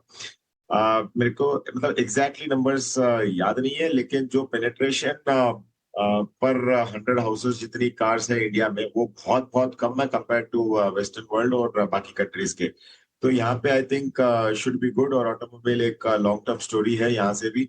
और मैं ये मानता हूँ कि जितना भी फ्लीट आज के दिन रोड पे चल रहा है, जैसे जैसे ड्यू टू वेरियस नॉर्म्स, चाहे वो भारत स्टैंडर्ड हो या फिर जो भी जितने भी नॉर्म्स आ रहे हैं, पुरानी गाड़ियां हटके नई गाड़ियां रोड पे आएगी, और काफी हद तक ईवी प्ले भी यहाँ पे आपको प्ले होते हुए दिखेगा जैसे जैसे इंफ्रास्ट्रक्चर बढ़ रहा है।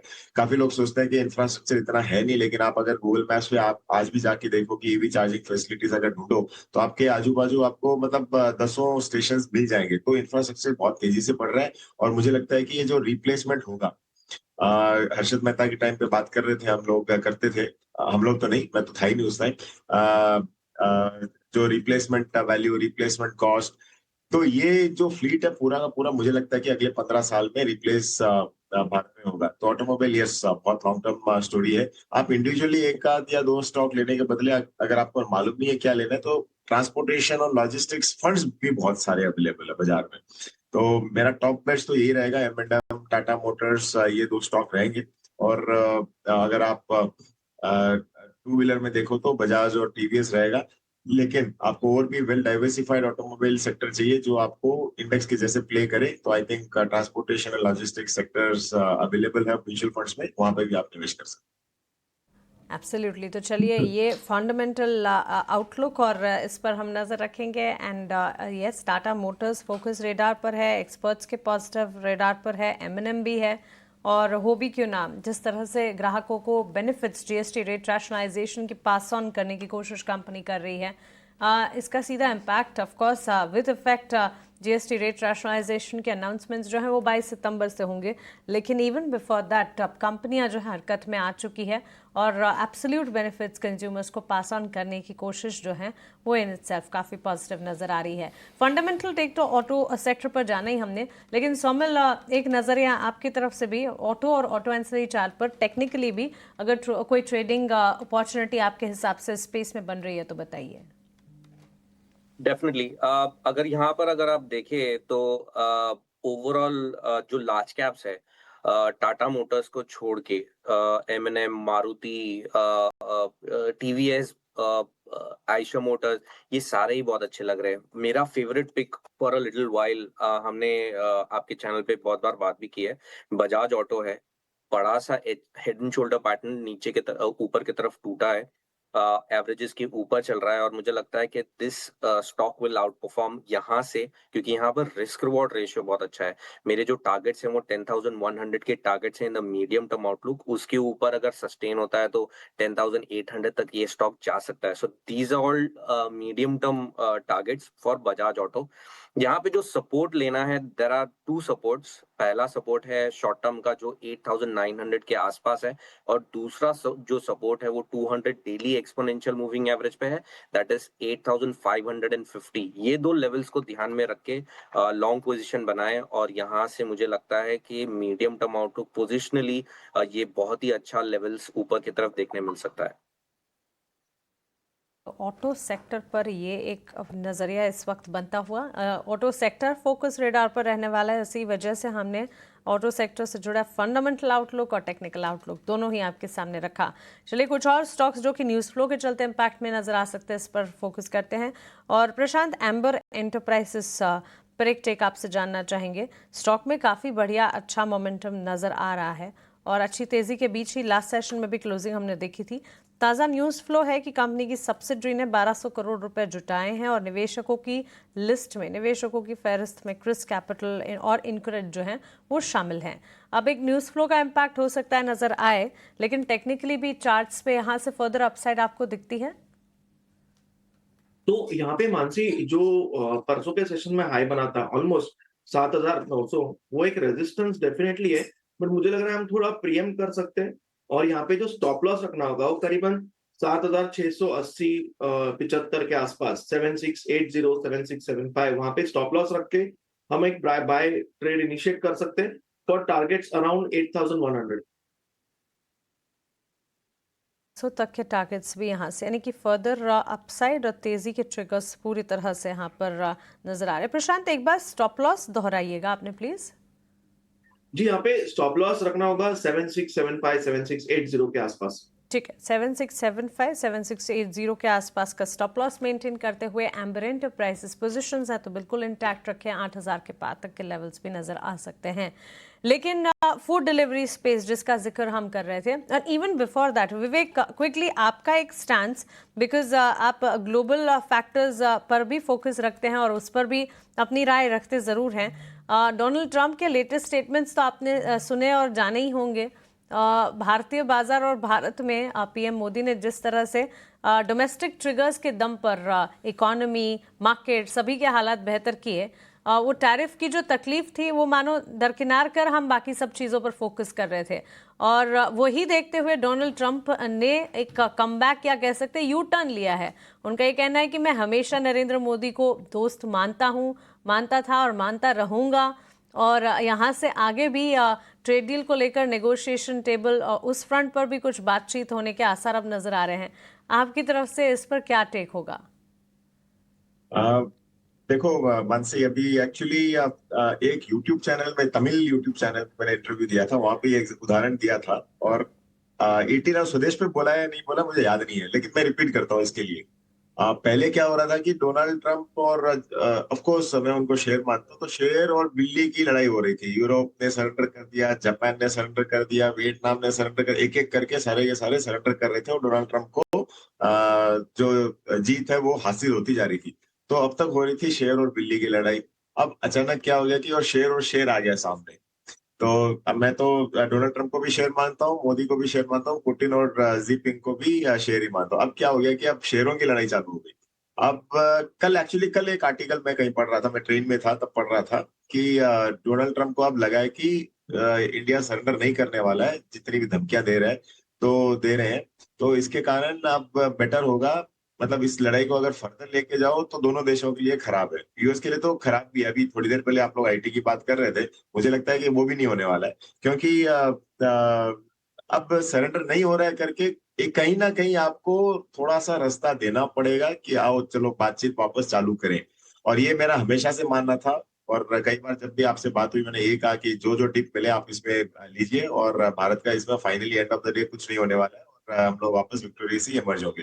तो अगर बातचीत होती है तो दोनों देशों के लिए ठीक है, और क्योंकि उनको भी उधर इलेक्शंस में इफेक्ट होगा, तो इसके लिए मुझे लगता है कि ये पॉजिटिव इम्पैक्ट बाजार में आपको देखने को मिलेगा इसका। तो शेर और शेर की लड़ाई हो रही है, तो इसके लिए मजा आ रहा है। शेरों के बीच की लड़ाई, nice example to explain the situation Vivek. चलिए ऑन दिस नोट एक छोटे से ब्रेक के लिए हम रुक रहे हैं। ब्रेक के उस पार जब वापस लौटेंगे हम मार्केट लाइव लेकर आएंगे। पावर ट्रेड को हम यही समेट रहे हैं, लेकिन एक ब्रेक के बाद वापस लौट रहे हैं।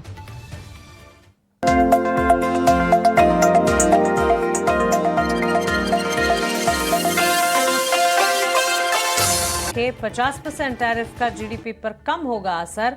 अमेरिका से ट्रेड डील पर जारी है बातचीत।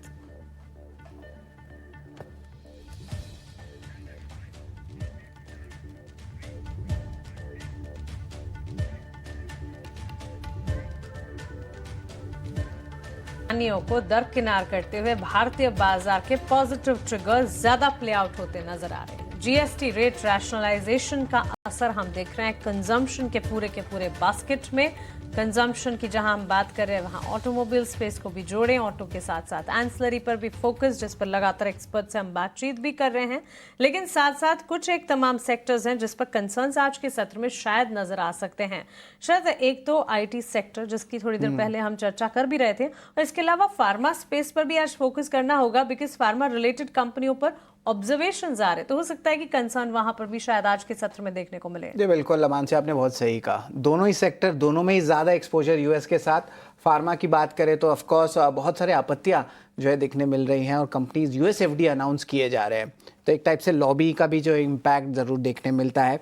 और आईटी में हायर एक्ट करके जो है थोड़ी देर पहले पुलकित ने बताया भी था कि आउटसोर्सिंग को लेके जो है कुछ पाबंदियां आ सकती है, लेकिन ये बस एक सेनेटर है यूएस के, उन्होंने बस ये प्रस्ताव दिया है, तो ऐसा कुछ बड़ा अनाउंसमेंट गवर्नमेंट की तरफ से नहीं देखने मिला है। तो sentimentally of course news flow के लिए हमने आपको बता दिया, लेकिन कुछ ऐसा इम्पैक्ट अभी हुआ नहीं है, तो स्ट्रेस लेना नहीं है अगर आईटी की बात करें। फार्मा की भी एक बात कर रहा था कि एग्जेम्पशन लिस्ट में ही है टैरिफ का 232 का सेक्शन में, तो उसमें भी अभी स्ट्रेस ना ले। लेकिन सोमिल, आपसे एक बार शुरुआत करते हैं। ऑफ कोर्स ऑटो सेक्टर पे जो हमने बहुत एक अच्छी बातचीत की थी, लेकिन ये ऑटो स्टॉक्स में जो एक अच्छी जो है सस्ती हो गई हैं। एक एक करके थोड़े से आंकड़े पे मैं एक्चुअली फोकस करना चाहता हूँ कि कार कितना सस्ता हो गया है। बिकॉज यहाँ पे देखें तो कार स्टॉक्स पे जो आज नज़र सबसे ज़्यादा रहने वाली है। जीएसटी में कटौती का फ़ायदा जो है ग्राहकों को दिया जा रहा है। M&M की दाम की कटौती जो है 6 सितंबर से लागू होने वाली है, और यहाँ पे हम देखें तो ऑलमोस्ट 1.56 लाख रुपीस तक जो है हमें देखने मिल सकता है कि यहाँ पे कटौती आई है। टाटा मोटर्स की भी आंकड़े की बात करें तो 1,55,000 का ये आंकड़ा रहेगा। और पैसेंजर व्हीकल और कमर्शियल व्हीकल में ये आंकड़ा और ज़्यादा है, ये लगभग 4.5 लाख के ऊपर तक बेनिफिट्स आ सकते हैं। हुंडई मोटर्स सब लेवल पे बात करें तो ऑलमोस्ट 2.4 लाख का रहेगा। थोड़े अनलिस्टेड प्लेस है, रेनो इंडिया, टोयोटा जो आप स्क्रीन पे देख रहे हैं, यहाँ पे भी देखें तो अच्छी छूट आपको देखने मिल रही है। और BMW इंडिया की 9 लाख और मर्सिडीज बेंज की 11 लाख। यहाँ पे भी जो है सेस चला गया, 40% टैक्स आ गया, लेकिन वो सेस चला गया, तो उससे आपको बेनिफिट आ रही है। और देखिए अलग अलग मॉडल्स एक एक करके देखने मिल रहे हैं कि कटौती जो है आपको कहाँ देखने मिल रही है। एंड ऑफकोर्स यहाँ पे जो है हमने बात भी की थी विवेक से और सौमिल से कि ओवरऑल फंडामेंटल और टेक्निकल पिक्स पे जो है क्या नज़र रहने वाली है। और आज जो है ऑफकोर्स देखें ये सारे ही जो है मॉडल की जो प्राइस कट्स है ये आपको स्क्रीन पे देखने मिल रही है, तो बहुत जो है कंज्यूमर इंटरेस्ट बना रहेगा। हुंडई की बात करें या टाटा मोटर्स की बात करें, यहाँ पे तियागो, टिगोर, अल्ट्रोस जैसे पंच, इनमें जो है सारे ही सेगमेंट्स में जो है हमें जो है देखने मिल रहा है कि आप एक टाइप से कटौतियाँ। और M&M खास करके मैं बताऊंगा क्योंकि ये एकमात्र कंपनी जो 6 सितंबर से ही लागू कर दिया है आपके जीएसटी प्राइस रिडक्शन से। बाकी कंपनीज 22 सितंबर से करने वाले हैं, तो उस पर भी नज़र रहेगी। लेकिन चलिए एक बार इम्पॉर्टेंट डेटा आ रहा है अगस्त के फाडा डेटा, और इस ऑटो की बात को हम कंटिन्यू ही कर रहे हैं। पैसेंजर व्हीकल्स के आंकड़े भी आए हैं। गाड़ियों की बिक्री लगभग 2.8% बढ़ा है ईयर ऑन ईयर बेसिस पे, लगभग 19.6 लाख यूनिट्स जो है देखने मिल रही है। पैसेंजर व्हीकल बिक्री उतना ज़्यादा नहीं हुआ, फ्लैटिश हुई है। और ऑफ कोर्स यहाँ पे हम कहेंगे कि टू व्हीलर सेगमेंट पे जो है ज़्यादा फोकस रहेगा, इक्विपमेंट जो होती है उस पर रहेगा। और सीवी ये बहुत अच्छा परफॉर्मेंस किया है, 8.6% ग्रोथ आया है। तो टू व्हीलर और कमर्शियल व्हीकल सेगमेंट में लार्जली हम कहेंगे जो रिटेल के सेल्स नंबर्स होते हैं वो आपको देखने मिलता है फाडा के। तो नेट जो है जो एक्सपेक्टेशंस था मंथली सेल्स पे, वैसे ही नंबर्स उस बेसिस पे आए हैं। तो ओवरऑल जो है पैसेंजर व्हीकल्स जो है अब एक्सपेक्टेड है कि अच्छी पिकअप आ सकती है, और कमर्शियल व्हीकल और टू व्हीलर्स तो अच्छे नंबर्स दे ही रहे हैं आपको। तो ऑफकोर्स ऑटो पे जो है बहुत न्यूज़ फ्लोज आ रहा है, और एक दो खास रिसर्च भी जो है हम लेके आने वाले हैं, लेकिन वो जो है मार्केट्स खुलने के बाद हम लेके आएंगे। लेकिन ऑटो के अलावा जो है वेदांता पे एक बार नज़र डालते हैं। सोमिल, आपसे एक बार मैं राय लेना चाहूँगा वेदांता पे। यहाँ पे जेपी एसोसिएट्स को जो है वो अपने विनिंग बिड आ गई है उनकी। एक अनरिलेटेड बिजनेस भी है, लेकिन किस तरह चार्ट्स पे दिख रहा है आपको वेदांता? यहाँ पे जो है थोड़ी सी नेगेटिव रिएक्शन आ सकती है क्योंकि एक अनरिलेटेड बिजनेस में जा रहा है, क्लैरिटी नहीं है बाजार को। सोमिल बताएंगे यहाँ पे सेलिंग और इंटेंसिफाई हो सकता है? क्या इंपॉर्टेंट लेवल्स लग रहे हैं आपको वेदांता के लिए?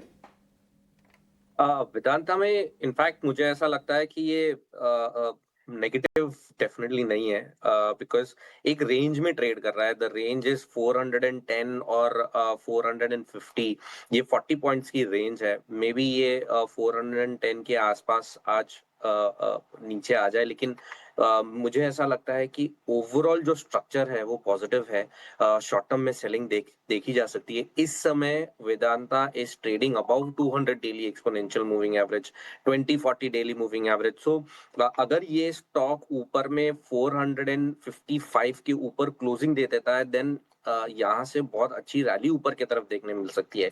इनफैक्ट नीचे में जो सपोर्ट लेवल्स है वो अराउंड 410 और 395 के आसपास है, और मुझे ऐसा लगता है कि बाय ऑन डिक्लाइन की स्ट्रैटेजी रखनी चाहिए। अराउंड 400 के आसपास बहुत अच्छा बाइंग जोन है। अगर नीचे आता है तो मुझे नहीं लगता कि ये 410 के नीचे जाएगा, but if you get that opportunity it will be a screaming bye.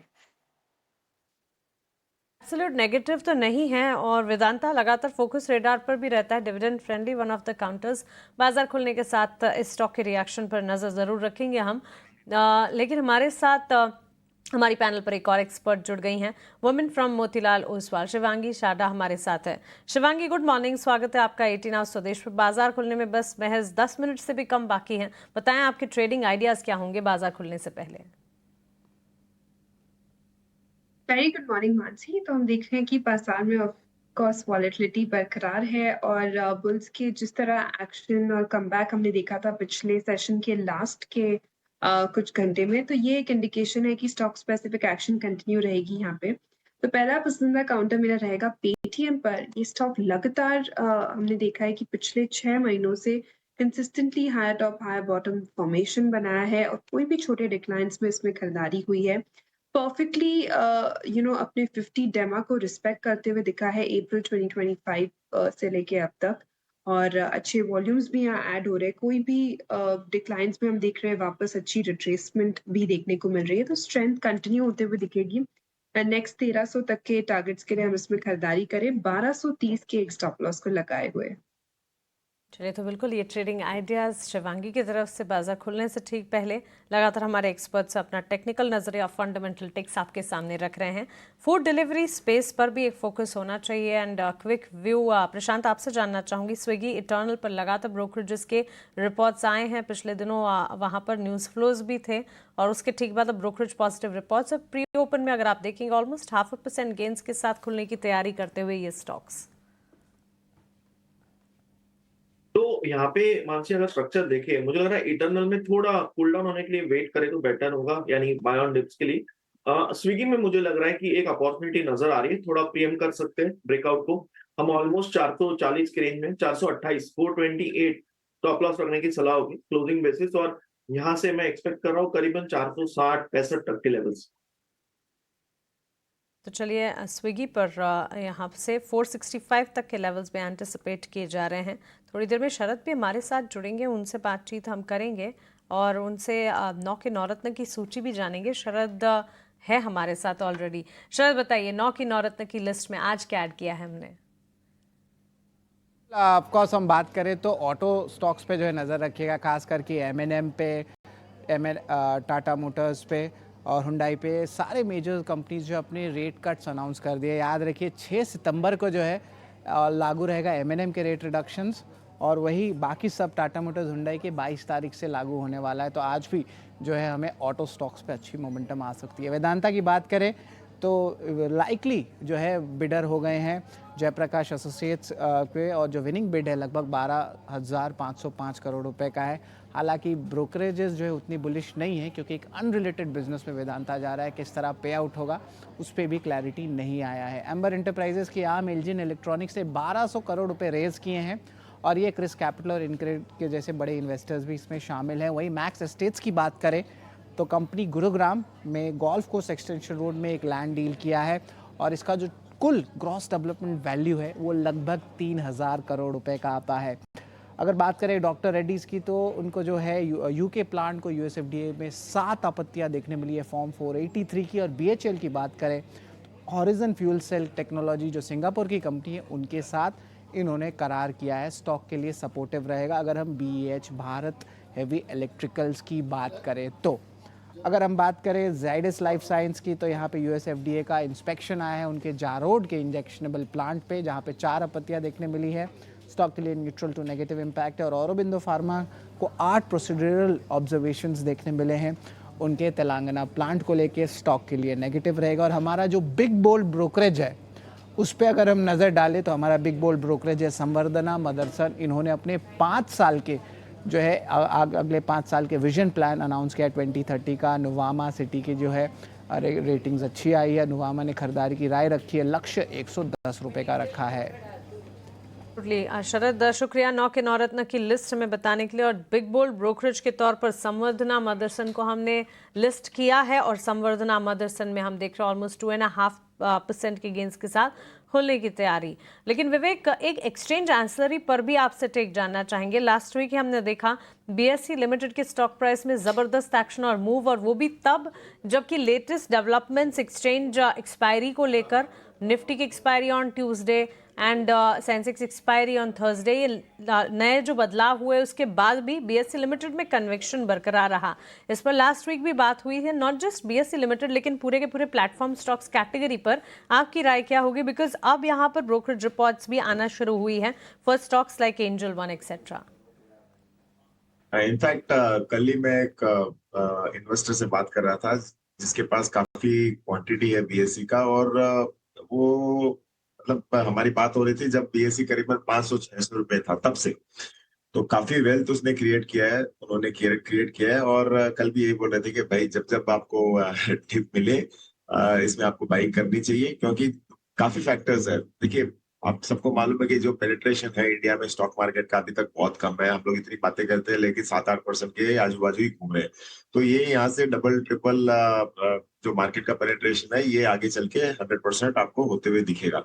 और ये जब हो रहा है तो जो प्लेटफॉर्म स्टॉक्स है, अब देखिए स्टॉक एक्सचेंजेस में मुझे नहीं लगता है कि तीसरे की कोई आने की गुंजाइश है, क्योंकि बीएसई और एनएसई दो ही काफी रहेंगे। और जितने भी ये online stock broking platform CDSL NSDL के सिवा तीसरा आने का बहुत ही रेयर चांस है। तो ये एक डुओपोली इंडस्ट्री है और मुझे लगता है कि विद टाइम ये आपको ग्रोथ होते हुए दिखेंगे। और जहां तक आई थिंक फ्राइडे का सवाल है, थर्सडे फ्राइडे का, आई थिंक वॉल्यूम बीएसई पे भी काफी अच्छा था। दो ये एक्सपायरी का हम लोग को डर लग रहा था लेकिन वॉल्यूम काफी अच्छा था वहां पे भी। तो अगर ऐसे ही चलते रहता है तो आई थिंक दोनों स्टॉक एक्सचेंजेस के लिए फायदेमंद है। और आई थिंक कहीं ना कहीं सेबी भी यही चाहता है कि मोनोपोली नहीं हो जाए, एटलीस्ट डुओपोली रहे। और जहां तक वॉल्यूम का सवाल है दोनों एक्सचेंजेस पे बराबर रहे। कोई भी टेक्निकल ग्लिचेस वगैरह फ्यूचर में आता है तो आई थिंक इन्वेस्टर्स को दिक्कत नहीं होगी। तो डुओपोली है और क्या चाहिए आपको। और जैसे मैंने कहा पेनिट्रेशन बढ़ते ही रहेगा। हाँ, इस रेट में इमीडिएटली आप अगर देखो तो थोड़ा बहुत कॉस्टली जरूर लगता है, लेकिन एवरी डिप, जैसे मैंने कहा, एवरी डिप डेफिनेटली एक बाइंग स्टॉक ही है। ट्रेडिंग अलर्ट एंड एडजस्टमेंट और सेटलमेंट से जुड़ी इंपॉर्टेंट न्यूज़ फ्लो आप अपने स्क्रीन पर लोअर टिकर में दिख रहे हैं। सेटलमेंट मंगलवार की बजाय बुधवार को होता हुआ दिखेगा। ट्रेडिंग सेटलमेंट की बात हो रही है। आज की ट्रेडिंग के लिए T+2 सेटलमेंट लागू होता हुआ दिखेगा और मंगलवार के बजाय सेटलमेंट जो है वो बुधवार को होता हुआ देखने को मिलेगा। मनी मार्केट जो है वो बंद है और इसी के चलते रुपए करेंसी की ओपनिंग भी नहीं होगी। और आज के ट्रेड के लिए सेटलमेंट जो है, अगर आज आप ट्रेड लेंगे तो बुधवार को सेटलमेंट्स होते हुए दिखेंगे। सो ट्रेडिंग को लेकर इंपॉर्टेंट अलर्ट्स हैं जिस पर आपको फोकस रखना चाहिए। सेटलमेंट मंगलवार की बजाय बुधवार को होता हुआ देखने को मिलेगा और मनी मार्केट जो है वो आज नहीं खुले हैं। लेकिन चलिए क्विकली मार्केट की शुरुआत पर भी फोकस कर लेते हैं। और आज बाजार खुलने के साथ साथ कई सारे थीम्स, सेक्टर्स, स्टॉक्स हैं जो कि फोकस रेडार पर रहेंगे। थीम वाइज ऑटोमोबाइल प्ले पर खास तौर से नजर रखिएगा, बिकॉज ऑटो सेक्टर में जीएसटी कट जो है उसे पास ऑन कर रही हैं कंपनियां। इसी के चलते टाटा मोटर्स, हांडाई, M&M जैसी कंपनियां, बिकॉज उन्होंने प्राइस कट्स जो है वो अनाउंस कर दिए हैं, जिसके चलते ये स्टॉक्स फोकस रेडार पर रहेंगे। इसके अलावा ऑटो एंसिलरी की चाल पर भी नजर रखें। ऑटो चलेंगे तो एंसिलरी की चाल भी फोकस पर रहेगी। संवर्धना मदरसन ग्रॉस रेवेन्यू टारगेट्स में बढ़त के चलते और न्यूज फ्लोज के चलते ये स्टॉक भी फोकस पे रहेगा।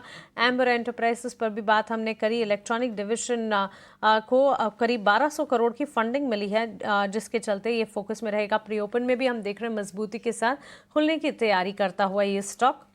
इसके अलावा अगर आप देखें एनटीपीसी ग्रीन और अडानी ग्रीन जैसे स्टॉक्स पर फोकस रखें, न्यूज़ फ्लोज वहां पर भी है। रियल एस्टेट पॉकेट पर भी नजर रखनी चाहिए। ब्रिगेड एंटरप्राइजेस इन particular joint development agreement residential project के लिए ईस्ट बेंगलुरु में इन्होंने किया है, जिसके चलते ये फोकस रेडार पर रहेगा। इसकी डेवलपमेंट वैल्यू की अगर बात करें ऑलमोस्ट 2500 करोड़ की है। सो न्यूज़ फ्लोज हैं, स्टॉक्स स्पेसिफिक चाल ढेर सारी देखने को मिलेगी। डाउनसाइड एक्शन शायद आईटी सेक्टर और फार्मा स्पेस पर या थोड़ा सा ब्रीदर नजर आ सकता है। इन पॉकेट्स पर भी नजर रखेंगे और गिरावट में भी खरीदारी के मौके ढूंढेंगे, लेकिन बढ़त जो है एब्सोल्युटली ऑटोमोबाइल और कंजम्पशन के खेमे में तो देखने में मिलेगी ही, जिस पर खास तौर से हमको नजर रखनी चाहिए। मार्केट की ओपनिंग इस वक्त आप अपने स्क्रीन पर देख रहे हैं। 24,800 के पार हम देख रहे हैं। निफ्टी में मजबूती के साथ ऑलमोस्ट 60 पॉइंट्स के अप मूव्स पर ओपनिंग होती हुई। बैंक निफ्टी भी करीब 66 अंक मजबूती के साथ 54,144 के स्तर पर खुलता हुआ। सेंसेक्स में करीब 300 अंकों की बढ़त है। 80,986 के स्तर पर कामकाज हम शुरुआती तौर पर देख रहे हैं। और ब्रॉडर मार्केट्स में मिड कैप और स्मॉल कैप में भी एक्शन जो है तेजी के साथ खुला है।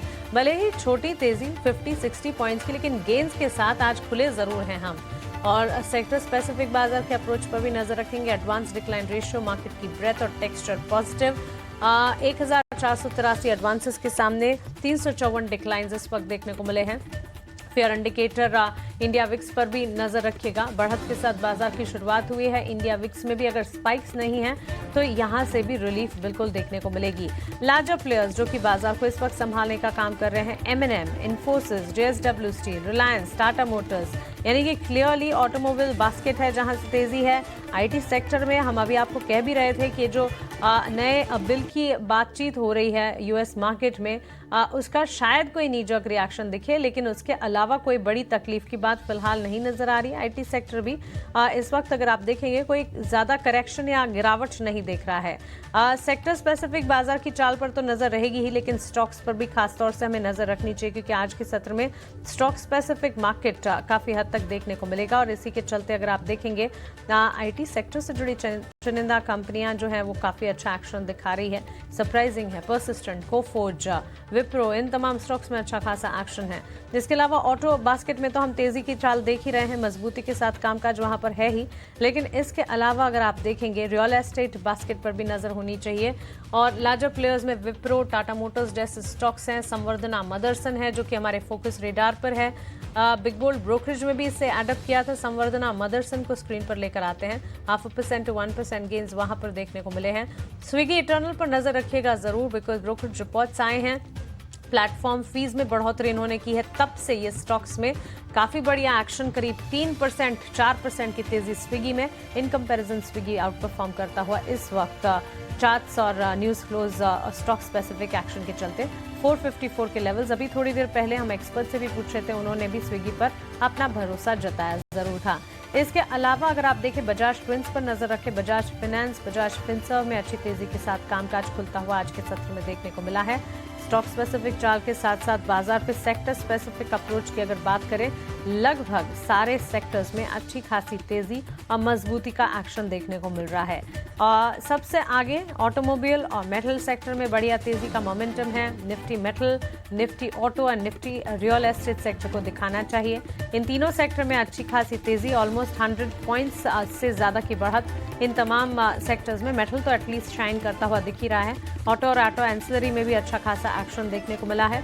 Real estate, IT, energy, mid select, PSU bank, FMCG, pharma, इसी ऑर्डर में, इसी क्रम में हम देख रहे हैं एक ट्रेंड नजर आ रहा है। हालांकि फार्मा, फाइनेंशियल सर्विसेज में हम देख रहे हैं थोड़ा डाउनसाइड एक्शन भी देखने को मिला। हमने आपको बताया भी था कि हो सकता है कि फार्मा स्पेस में जो न्यूज़ फ्लोज आए हैं, ऑब्जर्वेशंस की खबरें आ रही हैं, उसका एक इम्पैक्ट नजर आ सकता है और शायद थोड़ा सा बैकसीट डाउन ट्रेंड का दौर देखने मिले जरूर।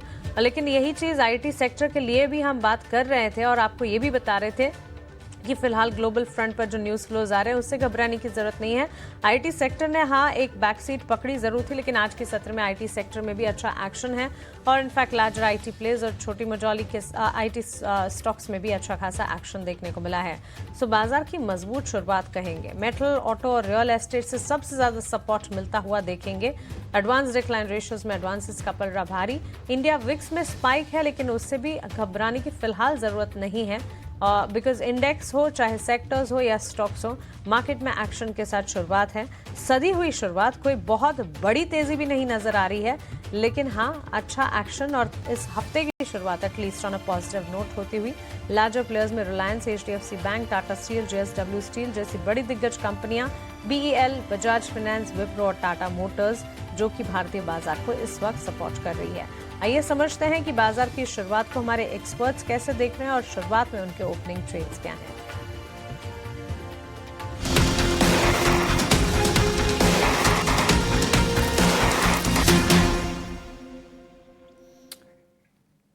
स्वागत है आपका ओपनिंग ट्रेड पे। और यहाँ पे देखें तो ओपनिंग शानदार हुई और हमने आपको पहले ही बता दिया था मार्केट खुलने के पहले कि दो सेक्टर स्टैंड आउट रहेंगे। एक तो मेटल स्पेस रहेगा जहाँ पे रेट कट्स जो है और एक्सपेक्टेशंस रहेगी और मनी मूव कर सकता है, और ऑफ कोर्स ऑटो सेक्टर पे एक डिटेल्ड एनालिसिस भी जो है हमने लाए। सोमिल, आपसे हम शुरुआत करना चाहेंगे। आपका ओपनिंग ट्रेड क्या रहेगा, ज़रा बताएं। एट द मोमेंट अगर आप देखें तो ऑटो, मेटल्स, ये दोनों बहुत ही अच्छा कर रहे हैं। रियल एस्टेट सेक्टर भी बहुत ही अच्छा कर रहा है। DLF would be a good pick. Metals में डेफिनेटली सेल बहुत अच्छा लग रहा है, टाटा स्टील बहुत अच्छा लग रहा है, लेकिन ये सब स्टॉक्स में ऑलरेडी हमने लास्ट वीक बात की और ये सारे स्टॉक्स ऑलरेडी बहुत अच्छी रैली दिखा चुके हैं।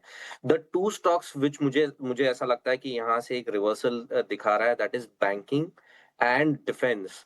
अगर डिफेंस की हम बात करें तो HAL मुझे लगता है कि यहाँ से एक अच्छा पिक रह सकता है।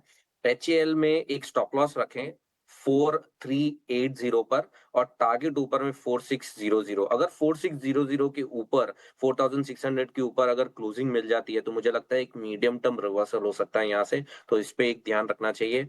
बैंकिंग में अगर आप देखें ICICI बैंक, HDFC, मैं इन दोनों पे ही ध्यान देना चाहूंगा, only the large caps, because इसमें मुझे लगता है कि एक रिवर्सल बन सकता है। Keep very very strict stop loss in stocks पे। ICICI बैंक में 1380 के आसपास का एक स्टॉप लॉस रख के आप लॉन्ग कर सकते हैं, मुझे लगता है ये मेरा एक पिक रहेगा अच्छा। 1450 के आसपास के टारगेट बन सकते हैं, बट बैंकिंग में अभी भी ब्रेकआउट नहीं मिला है, सो इसके अंदर थोड़ा सा cautious approach and stick stop loss. यहाँ पे देखें तो बैंकिंग पे जो है ब्रेकआउट आया नहीं है, इस पे भी हमारी नज़र रहेगी। और ICICI बैंक 1450 का टारगेट, स्टॉप लॉस 1380 का 100 मिल की तरफ से आ रहा है, और ये जो है अहम ओपनिंग ट्रेड है जो हमें देखने मिल रही है। इसके अलावा HAL डिफेंस पे से टारगेट प्राइस 4600 का, स्टॉप लॉस 4380 का खरीदारी की राय। और अभी देखें तो ट्रेड 1% ऊपर है। प्रशांत, आपके क्या रहेंगे ओपनिंग ट्रेड्स?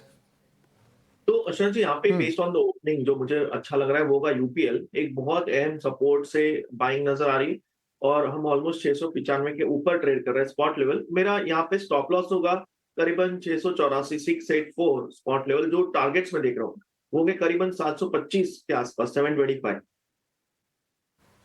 जी बिल्कुल। तो UPL पे जो है खरीदारी की राय आ रही है, और आज देखें तो स्टॉक लगभग 1% ऊपर है, 700 लेवल्स के नीचे है। अब चलिए हम चलते हैं शिवांगी के पास। Good morning and welcome Shivangi, बताएं आपके कौन से अहम ओपनिंग ट्रेड के पिक्स रहने वाले हैं? वेरी गुड मॉर्निंग शरद। तो हम देख रहे हैं कि मार्केट्स में एक अच्छी खासी बाइंग इंटरेस्ट इमर्ज होती हुई दिख रही है ओपनिंग के लेवल से। यहाँ पे ऑटो स्पेस में स्पेसिफिकली एक अच्छे ट्रिगर्स यहाँ पे देखने को मिल रहे हैं। तो M&M पसंदीदा काउंटर रहेगा। गैप अप ओपनिंग हुई है, एंड पिछले वीक के 17 हफ्तों के कंसोलिडेशन के बाद जो ब्रेकआउट देखने को मिला है वहाँ उसके बाद फॉलो अप काफी स्ट्रांगली नजर आ रहा है यहाँ पे। वॉल्यूम्स भी पिछले 2 दिनों से काफी सिग्निफिकेंटली हाई थे एवरेजेस से, तो यहाँ पे इंडिकेशन है कि बुल्स जो है वो बाइंग इंटरेस्ट इमर्ज करते हुए नजर आ रहे हैं। तो 3750 के टारगेट्स के लिए हम M&M में खरीदारी की सलाह रख रहे हैं, 3540 के एक स्टॉप लॉस के साथ। चलिए, तो बिल्कुल M&M पर ही एक राय इस वक्त बनती हुई। हाँ, metal stocks, auto, real estate है जहां पर अच्छा खासा एक्शन इस वक्त देखने को मिला है, लेकिन इसके साथ साथ रिलायंस पर भी एक फोकस होना चाहिए। शुरुआती तेज़ी हमने देखी रिलायंस के स्टॉक प्राइस में, और इस वक्त रिलायंस किस तरह ट्रेंड कर रहा है हम देख रहे हैं, हरे निशान के साथ है इंटैक्ट। 1375 के लेवल्स हैं। प्रशांत, एक टेक आपसे जानना चाहेंगे, AGM के ठीक बाद ब्रोकरेजेस के रिपोर्ट्स भी आना शुरू हुए थे, AGM में वैल्यू अनलॉकिंग की बात भी हुई थी। रिलायंस के स्टॉक प्राइस पे कोई टेक्निकल नजरिया? तो यहाँ पे मानसी मैं थोड़ा वेट करूंगा फॉर अभी हम ऑलमोस्ट 1375 के आसपास है, एक 2% 1400 के ऊपर क्लोज होने के लिए वेट करूंगा, और उसके बाद ही बाय इनिशिएट करूंगा। स्टॉप लॉस रहेगा 1380 फॉर टारगेट्स अराउंड 1450, बट जब तक 1400 के ऊपर क्लोज ना हो मैं इसको थोड़ा अवॉइड करना चाहूंगा। क्या, तो चलिए फिलहाल इसे वॉच लिस्ट में रखेंगे, और वॉच लिस्ट में रखते हुए हम देखते हैं स्टॉक किस तरह से रिएक्ट करता है। फिलहाल रैदर अवॉइड कैटेगरी में रखने की राय इस वक्त प्रशांत की तरफ से आती हुई। अडानी ग्रीन और NTPC ग्रीन दोनों स्टॉक्स में आज खबर है। NTPC green hydrogen fuelling station setup करने वाली है, ये खबर। और अडानी ग्रीन कंपनी ने ऑपरेशनलाइज किया है aggregate 87 megawatt power project Gujarat में। दोनों स्टॉक के रिएक्शन एक बार देखते हैं। और सौमिल, आपसे जानना चाहूंगी, 0.5% to 1% गेन्स हम देख रहे हैं अडानी ग्रीन में। NTPC ग्रीन को भी एक बार स्क्रीन पर लेकर आते हैं। यहाँ पर भी तेजी के साथ कामकाज हम देख रहे हैं। एनटीपीसी ग्रीन वैसे इस गति के साथ चलता नहीं है सौम्य। अडानी ग्रीन में तो एक्शन हम देखते हैं आए दिन। दोनों स्टॉक्स पर टेक्निकल टेक क्या होगा? अदानी ग्रीन और NTPC green almost very similar charts हैं। एनटीपीसी ग्रीन में जो डेटा है चार्ट पर वो थोड़ा सा कम है, लेकिन अगर लास्ट 2 महीने की बात करें तो 2 महीने का चार्ट बहुत ही आइडेंटिकल है। अदानी ग्रीन में अगर आप देखें तो जो एक साइडवेज कंसोलिडेशन चल रहा है कुछ समय से, 900 का नीचे का एक लेवल है, सपोर्ट लेवल है, और ऊपर में 1030 1050 के आसपास के हायर एंड के लेवल्स हैं। ये रेंज में चल रहा है। मुझे लगता है कि वी शुड वेट ये रेंज ऊपर में टूटे और उसके बाद इसमें एंट्री लेनी चाहिए।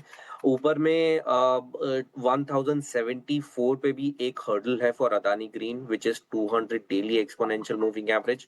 ये स्टॉक बहुत समय से 200 के नीचे चल रहा है, तो मुझे लगता है कि इन द मीडियम टर्म आउटलुक इसे अवॉइड करना चाहिए टिल द टाइम ये एवरेजेस के ऊपर ना आ जाए, एटलीस्ट मिनिमम। और in the very short term may be एक स्पाइक हो सकता है टिल 990 तक, लेकिन इसके लिए एक वेरी स्ट्रिक्ट स्टॉप लॉस 910 पे एक बहुत ही स्ट्रिक्ट स्टॉप लॉस लगाना है। अगर आप एनटीपीसी ग्रीन की बात करें, एनटीपीसी ग्रीन वेरी सिमिलर, नीचे में जो सपोर्ट है 100 पे है और ऊपर में 113 पे है।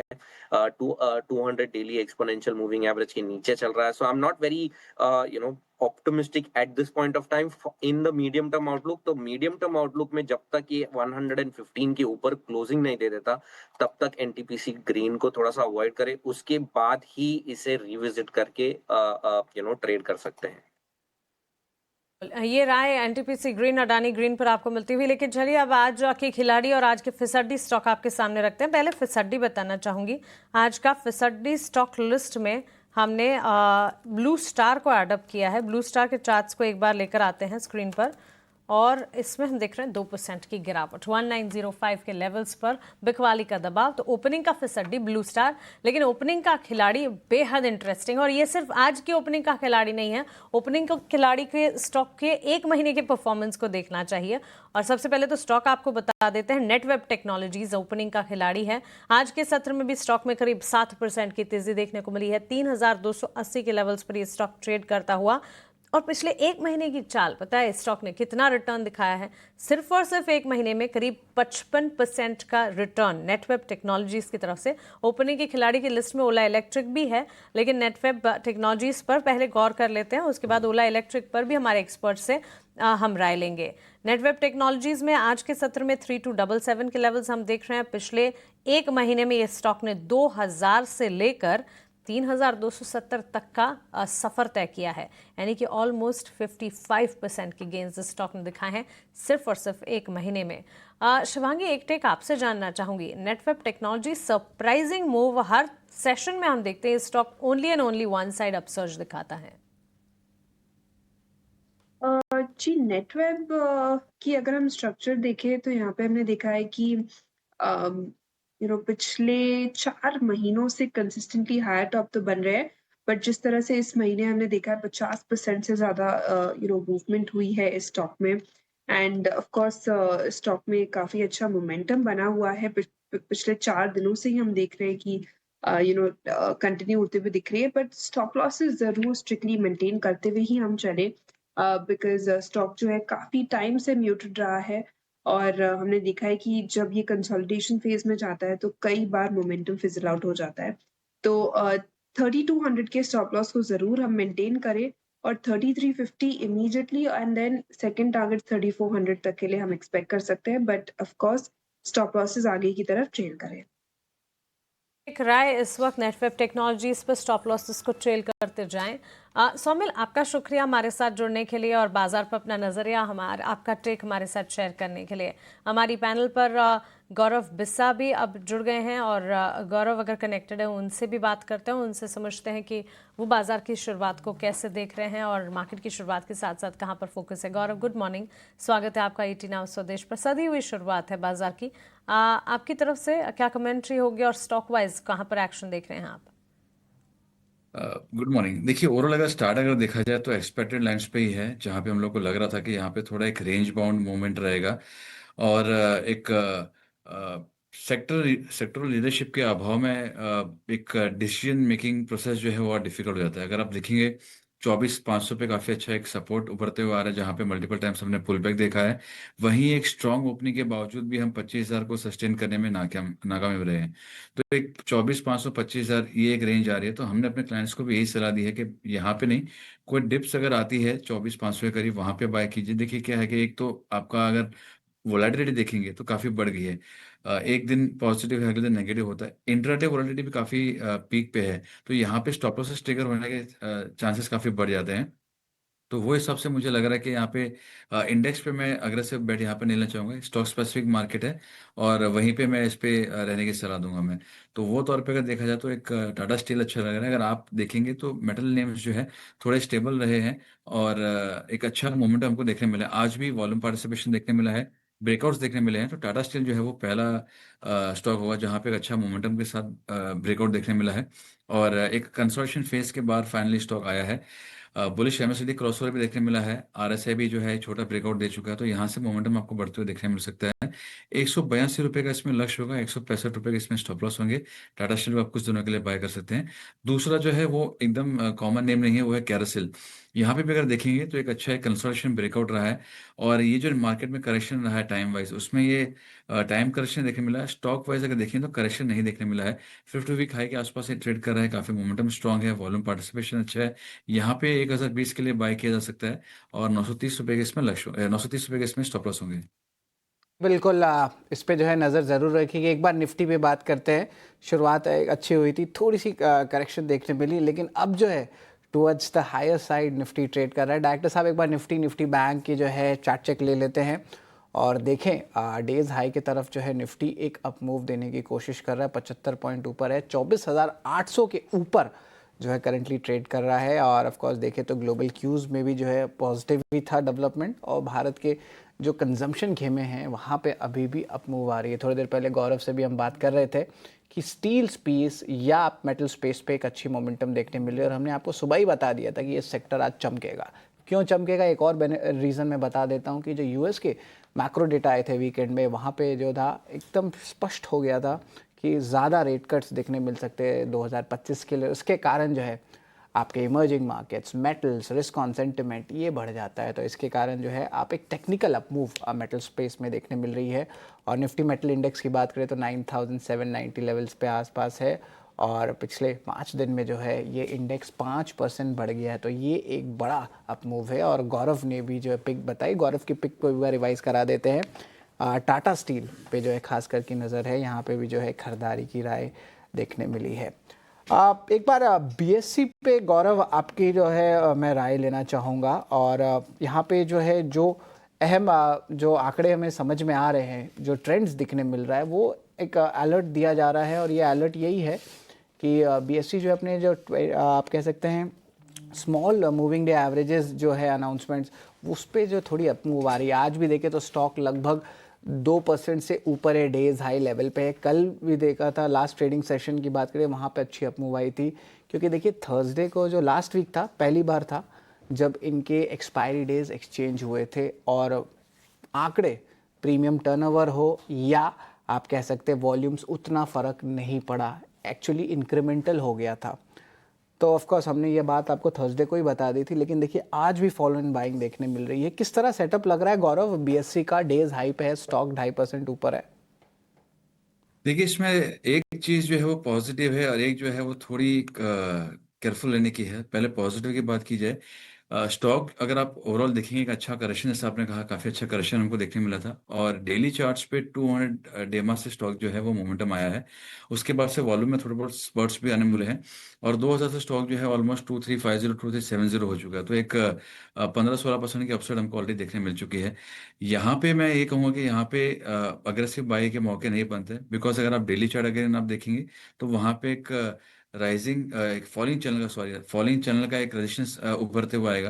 तो किसी के पास अगर है तो राइड कर सकते हैं 2420 2415, ये एक लेवल है जहाँ पे अगर पार होता है तो एक ब्रेकआउट आपको देखने मिलेगा। Let the breakout come in rising falling channel pattern, उसके बाद में फ्रेश बाइंग के कंफर्मेशन आएंगे। यहाँ पे फ्रेश बाइंग की मैं सलाह नहीं दूंगा, है तो आप बिल्कुल उसको होल्ड कर सकते हैं। बिल्कुल फ्रेश बाइंग कंफर्मेशन के लिए थोड़ा और वेट करें जिस तरह मूव्स देखने मिलेगा। और आज अगर बात करें तो हैवी डिलीवरीज के साथ जो है आप एल्केम लैब्स पे मूव देखने मिल रहा है। डायरेक्टर साहब एक बार एल्केम लैब्स का चार्ट लेके आते हैं, देखते हैं किस तरह प्राइस रिएक्शन देखने मिल रहा है। और डिलीवरीज अच्छी मूव आई है और थोड़ी वॉलिटिलिटी थी लेकिन वापस डेज हाई लेवल की ओर बढ़ रहा है। 5360 लेवल्स पे यहाँ पे देखने मिल रहा है, डिलीवरी बेस्ड बाइंग आ रही है। ज़रा एक बार एल्केम लैब से भी चार्ट चेक लेना चाहेंगे। ऑलरेडी एक महीने में जो है 12% स्टॉक चल चुका है, बट थोड़ी देर में जो है एक्सपोर्ट इंपोर्ट डेटा भी हम आपको बताने वाले हैं। और largely most of the pharma players ने अच्छा परफॉर्म किया है, आंकड़े ख़राब नहीं आए हैं आईपीएम ग्रोथ में। तो आज लगता है फार्मा स्टॉक्स में अच्छी रिकवरी देखने मिल सकती है। हाँ, हालांकि कुछ यूएसएफडीए आपत्तियाँ आ रही हैं, लेकिन अगर एक्सपोर्ट डेटा अच्छा है इसका मतलब स्टॉक्स में अच्छी momentum towards the second half भी आपको फार्मा स्पेस में देखने मिल सकते हैं। एल्केम लैब भी देखिए डेज हाई लेवल पे आ गया। गौरव, एक बार एल्केम लैब्स पे आपकी राय लेना चाहेंगे, कौन सा अहम टेक्निकल लेवल से, क्या रिस्क रिवॉर्ड रेशियो अभी भी अच्छा है? देखिए, ये भी काफ़ी इंटरेस्टिंग चार्ट रहा है इस पे। और इसमें भी दो चीज़ें काफ़ी इंपॉर्टेंट हो जाती है। पहला, अगर आप इसका डेली चार्ट देखेंगे तो एक ट्रायंगल पैटर्न ब्रेकआउट का रीटेस्ट हुआ है। रीटेस्ट के जो लेवल्स थे वो 5240 के थे, और वही आपके जो है अभी सपोर्ट बन जाएगा 5230 5240 अगर आप यहाँ पे बाय करते हैं तो। इसमें जो आप जैसे आपने कहा एक अच्छा मोमेंटम इसमें देखने मिला था, तो ब्रेकआउट के साथ में वॉल्यूम्स भी हमको देखने मिले थे। उसके बाद अगर देखें तो एवरेज वॉल्यूम से कम ही रहा है, और इस वजह से टाइम करेक्शन में स्टॉक जो है वो चला गया है। तो यहाँ पे आप बाय कर सकते हैं। आपका जो स्टॉप लॉस होगा वो तकरीबन 100-120 पे नीचे का होगा, 5240 का। और मोमेंटम जो है इसमें एक बार 5400 होल्ड करता है तो एक अच्छा मोमेंटम आपको देखने मिलेगा। और आप एक मिनिमम टारगेट ऑफ 5650 के लिए इसको प्ले कर सकते हैं। तो मुझे लगता है सेटअप काफ़ी अच्छा है, और मैं ब्रेकआउट रिटेस्ट का एक ज़्यादा प्रोपोनेंट हूँ कंपेयर टू ब्रेकआउट का। तो वो हिसाब से मुझे यहाँ पे सेफ्टी कुशन भी बेटर लग रहा है। तो एक टाइप से सेफ्टी यहाँ पे देखने मिल रही है। एक बार आंकड़ों की बात करूँ तो एक बार निफ्टी पे जो है गौरव, एक बार मेरा फोकस आ रहा है, आईवी थोड़ा बढ़ा है और कॉल बिल्डअप भी ज़्यादा देखने मिल रहा है। कोई एक ऑप्शन स्ट्रैटेजी गौरव आप देना चाहेंगे निफ्टी के लिए? देखिए, जैसे मैंने कहा कि अगर निफ्टी के अगर आप ओवरऑल सेटअप देखेंगे, अगर आप उसको डेली चार्ट्स में नहीं जाके अगर आप उसको ब्रेकअप करेंगे लोअर टाइम फ्रेम के चार्ट्स में, तो 15 मिनट्स के अगर जैसे मैं चार्ट देख रहा हूँ तो वहाँ पे भी अगर आप देखेंगे तो छोटे ब्रेकआउट्स के आसार देखने मिल रहे हैं। मेरे हिसाब से अगर किसी को यहाँ पे चाहिए तो एक बार आप 24,900 या 25,000 कॉल ऑप्शन के लिए एक बार इसको प्ले कर सकते हैं। अगेन जैसे कल वीकली एक्सपायरी होगी, तो अगर आपको प्ले करना है तो मेरे हिसाब से वो एक बार किया जा सकता है। अगेन अग्रेसिव वे पे नहीं, क्योंकि एक काफ़ी सीमित दायरे में ये ट्रेड कर रहा है और इमीडिएट हर्डल्स भी नज़दीक ही देखने मिल रहे हैं। लेकिन एक आप जो कहते हैं hero zero bet sort of, अगर वो अगर किसी को चाहिए तो मेरे हिसाब से वो आपको एक बार मोमेंटम उसमें देखने मिल सकता है। तो 3840 के आसपास में 24,900 चल रहा है। ये अगर आपको 25-26 के आसपास में मिलता है तो मेरे हिसाब से एक बार बाय किया जा सकता है। टारगेट प्राइस स्टॉप लॉस क्या रहेंगे गौरव? जी बोलिए। इनके टारगेट प्राइस स्टॉप लॉस क्या रहेंगे? 25-26 के आसपास अगर मिलता है तो आप इसको 8 से 10 रुपए का स्टॉप लॉस होगा, ऊपर में 50 से 60 रुपए का इसमें टारगेट होगा। एक एक्सपायरी बेट आप क्या तौर पे उसको देख सकते हैं। रुपए का स्टॉप लॉस है तो 50-60 रुपए पे जो 24,900 के call positions, of course position जो है देखिएगा ये इंपॉर्टेंट रहे और एक डिसिप्लिन रहे ज़रूर। और जो इसकी निफ्टी की जो एक्सपायरी है याद रखिए कल होने वाला है ट्यूसडे को। लेकिन ऑटो सेक्टर पे जो है बड़ा न्यूज़ फ्लोज देखने मिला over the weekend. Auto company ने जीएसटी की कटौती की है और उसका जो फ़ायदा है वो ग्राहकों को देने का ऐलान किया है। कौन सी कंपनियां अपने किस मॉडल के दाम घटाने वाली हैं और कब से लागू होगी राहत, ये सारे डिटेल्स हमें सृष्टि बताएंगी। बताएं सृष्टि। जी हाँ, ढेर सारी कंपनियों ने अपने प्राइस कट अनाउंस किए हैं, जहां पर इंटरेस्टिंग ये है जानना कि कुछ कंपनीज ने 22 सितंबर का वेट ना करते हुए अभी ही ये प्राइस कट जो है लागू करवा दिए हैं।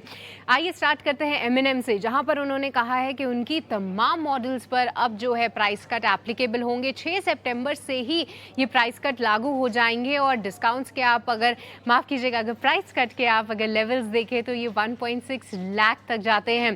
साथ ही साथ टाटा मोटर्स की बात करें तो यहाँ पर भी प्राइस कट अगर हम देखें तो 1.6 लाख तक जाते हैं। वही कमर्शियल व्हीकल डिवीजन में भी सबसे ज़्यादा जो प्राइस कट देखने को मिला है वो 4.6 लाख का है। साथ ही साथ Hyundai मोटर्स में भी अब जो गाड़ियाँ हैं वो एज हाई एज 2.4 लाख तक सस्ती होती हुई नजर आएंगी और साथ ही टोयोटा की गाड़ियाँ भी कुछ में 3.5 लाख तक की कटौती की गई है। साथ ही साथ लग्जरी कार ब्रांड्स की बात करें जैसे BMW, मर्सिडीज, तो यहाँ पे क्योंकि पहले जो टैक्स और कंपनसेशन सेस को मिलाकर देखें तो कुल टैक्स लगभग 50% तक होता था, अब वो घटकर 40% हो गया है। तो इन कस्टमर्स को भी फायदा होगा जहाँ पर जो प्राइस कट्स हैं they are as high as 11 lakh. But ये तो रही बात अनाउंसमेंट्स की, बट इसके साथ साथ अगर हम देखें कि क्या ये जो कट्स हैं इसका किसी पर्टिकुलर पार्टी पे जो है इसका इम्पैक्ट पड़ेगा, तो जो हमने एनालिस्ट और डीलर्स से बात की उनका यही मानना है कि फ़िलहाल डीलर्स और कुछ OEMs को जो है इसकी भरपाई करनी पड़ेगी, क्योंकि याद रखिए जो इन्वेंट्री ऑलरेडी उनके पास है, जो डीलर्स के पास है, उस पर कॉम्पनसेशन सेस लगा हुआ है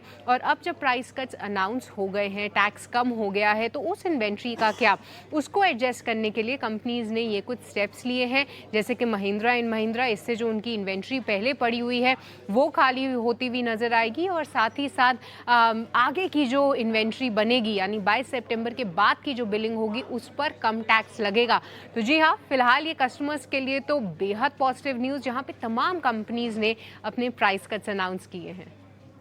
जी बिल्कुल, धन्यवाद सृष्टि, आपने जो है अहम बात पूरे ऑटो सेक्टर की बता दी और आज देखे भी थे auto sector one of the top sectoral gainers भी जो है आज दिन के ट्रेड में देखने मिल रहा है। ऑफ कोर्स गौरव, एक बार ऑटो सेक्टर की बात कर लेते हैं। एक तो कंज्यूमर्स की भी बात करें तो यहाँ के लिए बहुत अच्छी राहत है और दिख रहा है कि निफ्टी में भी जो एक अच्छी अपमूव आ रही है। निफ्टी में करीब 100 अंकों की तेज़ी है, 24,830 के लेवल्स पे ट्रेड कर रहा है। और आप देखिए ऑटो स्टॉक्स बहुत अच्छी परफॉर्मेंस कर रहे हैं।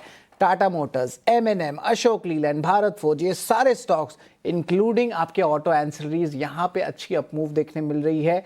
और शायद टायर स्टॉक्स में भी जो है धीरे धीरे करके हमें जो है अपमूव देखने मिलेगा, क्योंकि रिप्लेसमेंट डिमांड भी जो है फेस्टिव सीजन में बढ़ता है और रॉ मटेरियल प्राइजेस बिनाइन है।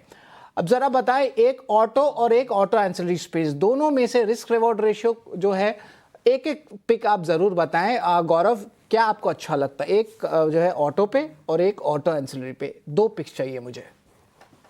देखिए, ऑटो में अगर देखा जाए तो टाटा मोटर्स अच्छा लग रहा है। देखिए, सिद्धांत अगर मैं बात करूं तो मैं जनरली बिलीव करता हूं कि जो आपके आउट परफॉर्मेंस है उसको अगर आप बेट करते हैं तो आपको चांसेस ज़्यादा मिलते हैं प्रॉफिटेबिलिटी के। लेकिन अगर आप देखेंगे मारुति हो गया, TVS मोटर हो गया या दूसरे स्टॉक्स हो गए, काफ़ी एक अच्छी अपसाइड महिंद्रा में या आयशर में काफ़ी अच्छी अपसाइड हमको ऑलरेडी देखने मिल चुकी है। हमने अपने क्लाइंट्स को निचले लेवल पे दिया भी था। टाटा मोटर्स अगर देखेंगे तो यहाँ पे थोड़ा सेफ बेट लग रहा है। अगर आप इसके डेली चार्ट देख रहे हैं तो ऑलमोस्ट एक डिसेंट सा इनवर्स रिटर्न शोल्डर पैटर्न छोटा एक बन रहा है। तो यहाँ से अगर आप बाय करते हैं तो आप 695 के स्टॉप लॉस से बाय कीजिए। ऊपर में आपको 745 तक के लेवल्स आपको देखने मिल सकते हैं। तो ये जो ट्रेड रहेगा वो एक प्रोमिनेंट ऑटो स्पेस में से हो रहेगा। एक अच्छा स्टेबिलिटी हमको देखने मिला है। एक टाइम करेक्शन के बाहर स्टॉक आता हुआ नजर आ रहा है। मुझे लग रहा है कि यहाँ पे और एक मोमेंटम आपको देखने मिल सकता है। तो जो भाग चुके हैं उसको चेज ना करके आप एक प्योर प्ले ऑटो को इसको प्ले कर सकते हैं। दूसरा जो ऑटो एंसिलरी की अगर बात की जाए तो वहाँ पे मुझे हमारा राजा बैटरीज अच्छा लग रहा है। एक अच्छा मोमेंटम हमको देखने मिला। अगेन टाइम करेक्शन था, एक मल्टा ईयर ब्रेकआउट को रीटेस्ट करके स्टॉक जो है वो ऊपर जा रहा है। मुझे लगता है यहाँ पे एक बार बाइंग के मौके बनते हैं। 970 का इसमें स्टॉप लॉस होगा। यहाँ पे आप 1100-1120 के लिए इसको प्ले कर सकते हैं। जी बिल्कुल, ऑटो एंसिलरी में हमारा राजा की बात करें तो यहाँ पे खरीदारी की राय गौरव की तरफ से आ रही है। और यहाँ पे देखें तो डायरेक्टर साहब एक बार ब्रॉडर इंडिसेस लेके आए हैं। मिड कैप स्मॉल कैप में भी तेजी देखने मिल रही है। निफ्टी बैंक में तो तेजी है, लेकिन ज़्यादा जो है मूव आपको स्मॉल कैप इंडेक्स में देखने मिल रहा है। Nifty small cap index days high पे है 17,740 लेवल्स पर। निफ्टी मिड कैप इंडेक्स भी डेज हाई पे है। तो यहाँ पे भी देखें तो चौतरफा खरीदारी आ रही है। डायरेक्टर साहब एक बार एडवांस डिक्लाइन रेशियो जो है सामने ले आते हैं तो हमें पता चल जाएगा कि जो ब्रॉडर मार्केट है, जो शुरुआत हुआ तो ऑलमोस्ट 1:1 का था रेशियो, अभी जो है ऑफ कोर्स रेशियो जो है ऑलमोस्ट फेवर पे आ गया है। वायदे बाजार का तो आंकड़ा देखिए, एडवांसेस 148, डिक्लाइन सिर्फ 27 है। NSE BSE में भी जो है मूव अच्छी आ रही है। तो ऑफ कोर्स ग्लोबल क्यूज अच्छे हैं, कुछ फॉलो ऑन बाइंग देखने मिली है बहुत सेक्टर्स में। जो कंजम्पशन का बूस्ट है धीरे धीरे करके जो ऑलरेडी अनाउंस किए जा रहे हैं, 22 सितंबर का वेट नहीं किया जा रहा है, ये मार्केट्स के लिए बहुत पॉजिटिव ज़रूर है। तो इस पे जो है हमारी नज़र ज़रूर रहेगी। मेटल पे हमने बात कर ली, ऑटो पे बात कर ली। जो दो सबसे मूविंग सेक्टर्स है वो हम आपको जो है स्क्रीन पे ले आए हैं, लेकिन मेरी नज़र NHPC पे आ गई है। यहाँ पे बुलिश हैमर जो है बन रहा है, एक टाइप से रिवर्सल होता है कैंडलस्टिक स्टार चार्ट्स में। NHPC देखें, ये भी डेज हाई पे है, ऑलमोस्ट 1% ऊपर है, बुलिश हैमर हो रहा है। आप ज़रा बताएं गौरव, NHPC पे जो है ये रिवर्सल क्या सस्टेन करेगा, और अगर सस्टेन करेगा तो यहाँ पे क्या अपमूव्स देखने मिल सकता है, क्या इंपॉर्टेंट लेवल्स रहेंगे ट्रैक करने के लिए? देखिए, इसमें ये सेकंड टाइम कैंडल है जहाँ पे एक हैमर बन रहा है। फ्राइडे के दिन भी हमको हैमर देखने मिला था, ऑल दो आपको एक रेडिश कैंडल या ब्लैक कैंडल आपको देखने मिलेगा, नेगेटिव कैंडल देखने मिलेगा। तो मैं कहूँगा यहाँ पे मुझे कंफर्मेशन की स्टिल एक रिक्वायरमेंट रहेगी। अगर आप देखेंगे तो एक रेंज में ट्रेड कर रहा है अगेन, और अगर यहाँ पे सस्टेन अगर होता है तो नेक्स्ट एक लॉजिकल टारगेट जो आते हैं वो 2 दिन पहले के जो हाई हैं तकरीबन 80 रुपीज़ के, वो आ रहे हैं। तो मुझे रिस्क थोड़ा उतना फेवरेबल लग नहीं रहा कि मैं यहाँ पे एक अग्रेसिव बेट वाला लूँ। मल्टीपल हडल्स हैं, आप अगर कोई भी डीएम उठा लो 50, 100, 200 उसके नीचे ट्रेड कर रहा है, थोड़ा मुझे इसमें लगेगा एक स्विंग ब्रेकडाउन हमको देखने मिला था। वो ब्रेकडाउन का रिटेस्ट 80 लेवल्स का था, तो मोमेंटम जो है इसमें 80 रुपये के ऊपर शुरू होगा। तो मैं थोड़ा वेट एंड वॉच यहाँ पे रखूंगा। जी बिल्कुल।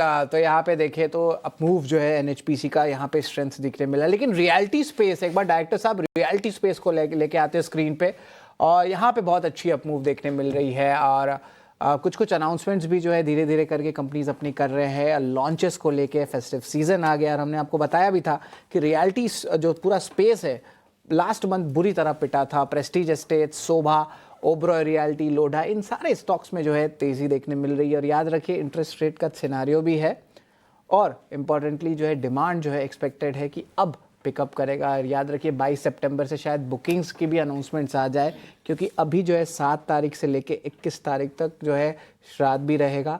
हालांकि बुकिंग्स पहले भी देखने मिल सकती है, प्री बुकिंग हो सकती है पुराने इन्वॉइसेस को लेके। लेकिन रियलिटी शेयर्स आज अच्छी बाइंग आ रही है। शिवानगी, आप वापस हमारे साथ जुड़ गए हैं, बताएं शिवानगी, रियलिटी पैक में आपको कौन सा स्टॉक अच्छा लग रहा है? रिस्क रिवॉर्ड रेशियो कहाँ फेवरेबल लग रहा है?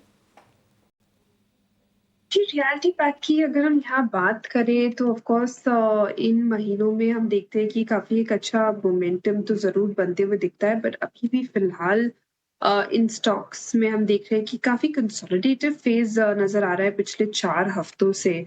तो कहीं न कहीं एक थोड़ी और फ़ॉलो-अप रिक्वायर्ड है ये मोमेंटम को कंटिन्यू होते हुए देखने के लिए। बट ऑफ कोर्स कुछ अच्छे काउंटर्स हमें हम देख रहे हैं कि एक अच्छी बॉटम फॉर्मेशन बन रही है, तो डेफिनेटली रडार पे रखें, बट बाइंग के लिए एक फॉलो-अप का इंतज़ार करें। ठीक है, बाइंग के लिए फॉलोअप का इंतज़ार करें, ये राय रियल एस्टेट सेक्टर्स के लिए। अगर फोकस रेडार पर है ये स्टॉक आपके, या अगर आपके पास एग्जिस्टिंग पोजीशन है रियल एस्टेट सेक्टर से जुड़े स्टॉक्स की, उन्हें आप इंटैक्ट रख सकते हैं। नई बाइंग से फ़िलहाल दूर रहने की राय। लेकिन लास्ट वीक TBO टेक इस स्टॉक पर फोकस था, और कंपनी के जो एक्विजिशन की खबर आई थी तब स्टॉक में एक मूव आया था। हमने आपके सामने भी रखा था, 12% का मूव TBO टेक में था। $125 मिलियन के क्लासिक वेकेशंस के साथ एक्विजिशन की खबर आती हुई देखने को मिली थी। If by any chance Shivangi, अगर स्टॉक पर आपकी नज़र है, 7% की तेज़ी आज के सत्र में भी स्टॉक में देखने को मिली है। लास्ट फ्राइडे इटसेल्फ की बात है, ये न्यूज़ फ्लो था, और तब हमने देखा था स्टॉक में पॉजिटिव रिएक्शन, और वो रिएक्शन रहा और आगे बढ़ता हुआ। 1656 के लेवल्स पर कोई टेक बनता है? इस स्टॉक की अगर हम बात करें तो यहाँ पे हमने देखा है कि एक अच्छी एक्शन आज देखने को मिल रही है। एक लंबे 15 हफ्तों की कंसोलिडेशन के बाद भी ये स्टॉक निकलते हुए नजर आया है। काफी अच्छी वॉल्यूम सर्ज के साथ पिछले हफ्ते ही हमने देखा इसमें मोमेंटम ड्राइव होते हुए नजर आया है। बट अगर हम अगर इसका लंबी अवधि का भी स्ट्रक्चर देखें तो यहाँ पे थोड़ी बहुत हमें कॉशियस रहनी चाहिए, बिकॉज ये स्टॉक थोड़े चलने के बाद कंसोलिडेटिव फेज में जाने की इसकी नेचर रही है। तो बिल्कुल हम इसको रडार पे रख सकते हैं, बट स्टॉप लॉसेस अपने एक हैंड में रखते हुए ही ट्रेड करें। न्यूज़ फ्लो का इम्पैक्ट है और ये इम्पैक्ट कब तक रहेगा इस पर नज़र है। रेडार पर रखना है लेकिन वक्त वक्त पर रिविजिट भी करना चाहिए। लेकिन ये जो एक्विजिशन क्लासिक वेकेशंस के साथ आया है, ये खबर पर स्ट्रीट काफ़ी बुलिश है और जेफरीज की ताज़ा रिपोर्ट भी आई है इस स्टॉक पर, और इस रिपोर्ट की अगर माने तो 1800 तक के टारगेट्स इस स्टॉक में नज़र आ सकते हैं।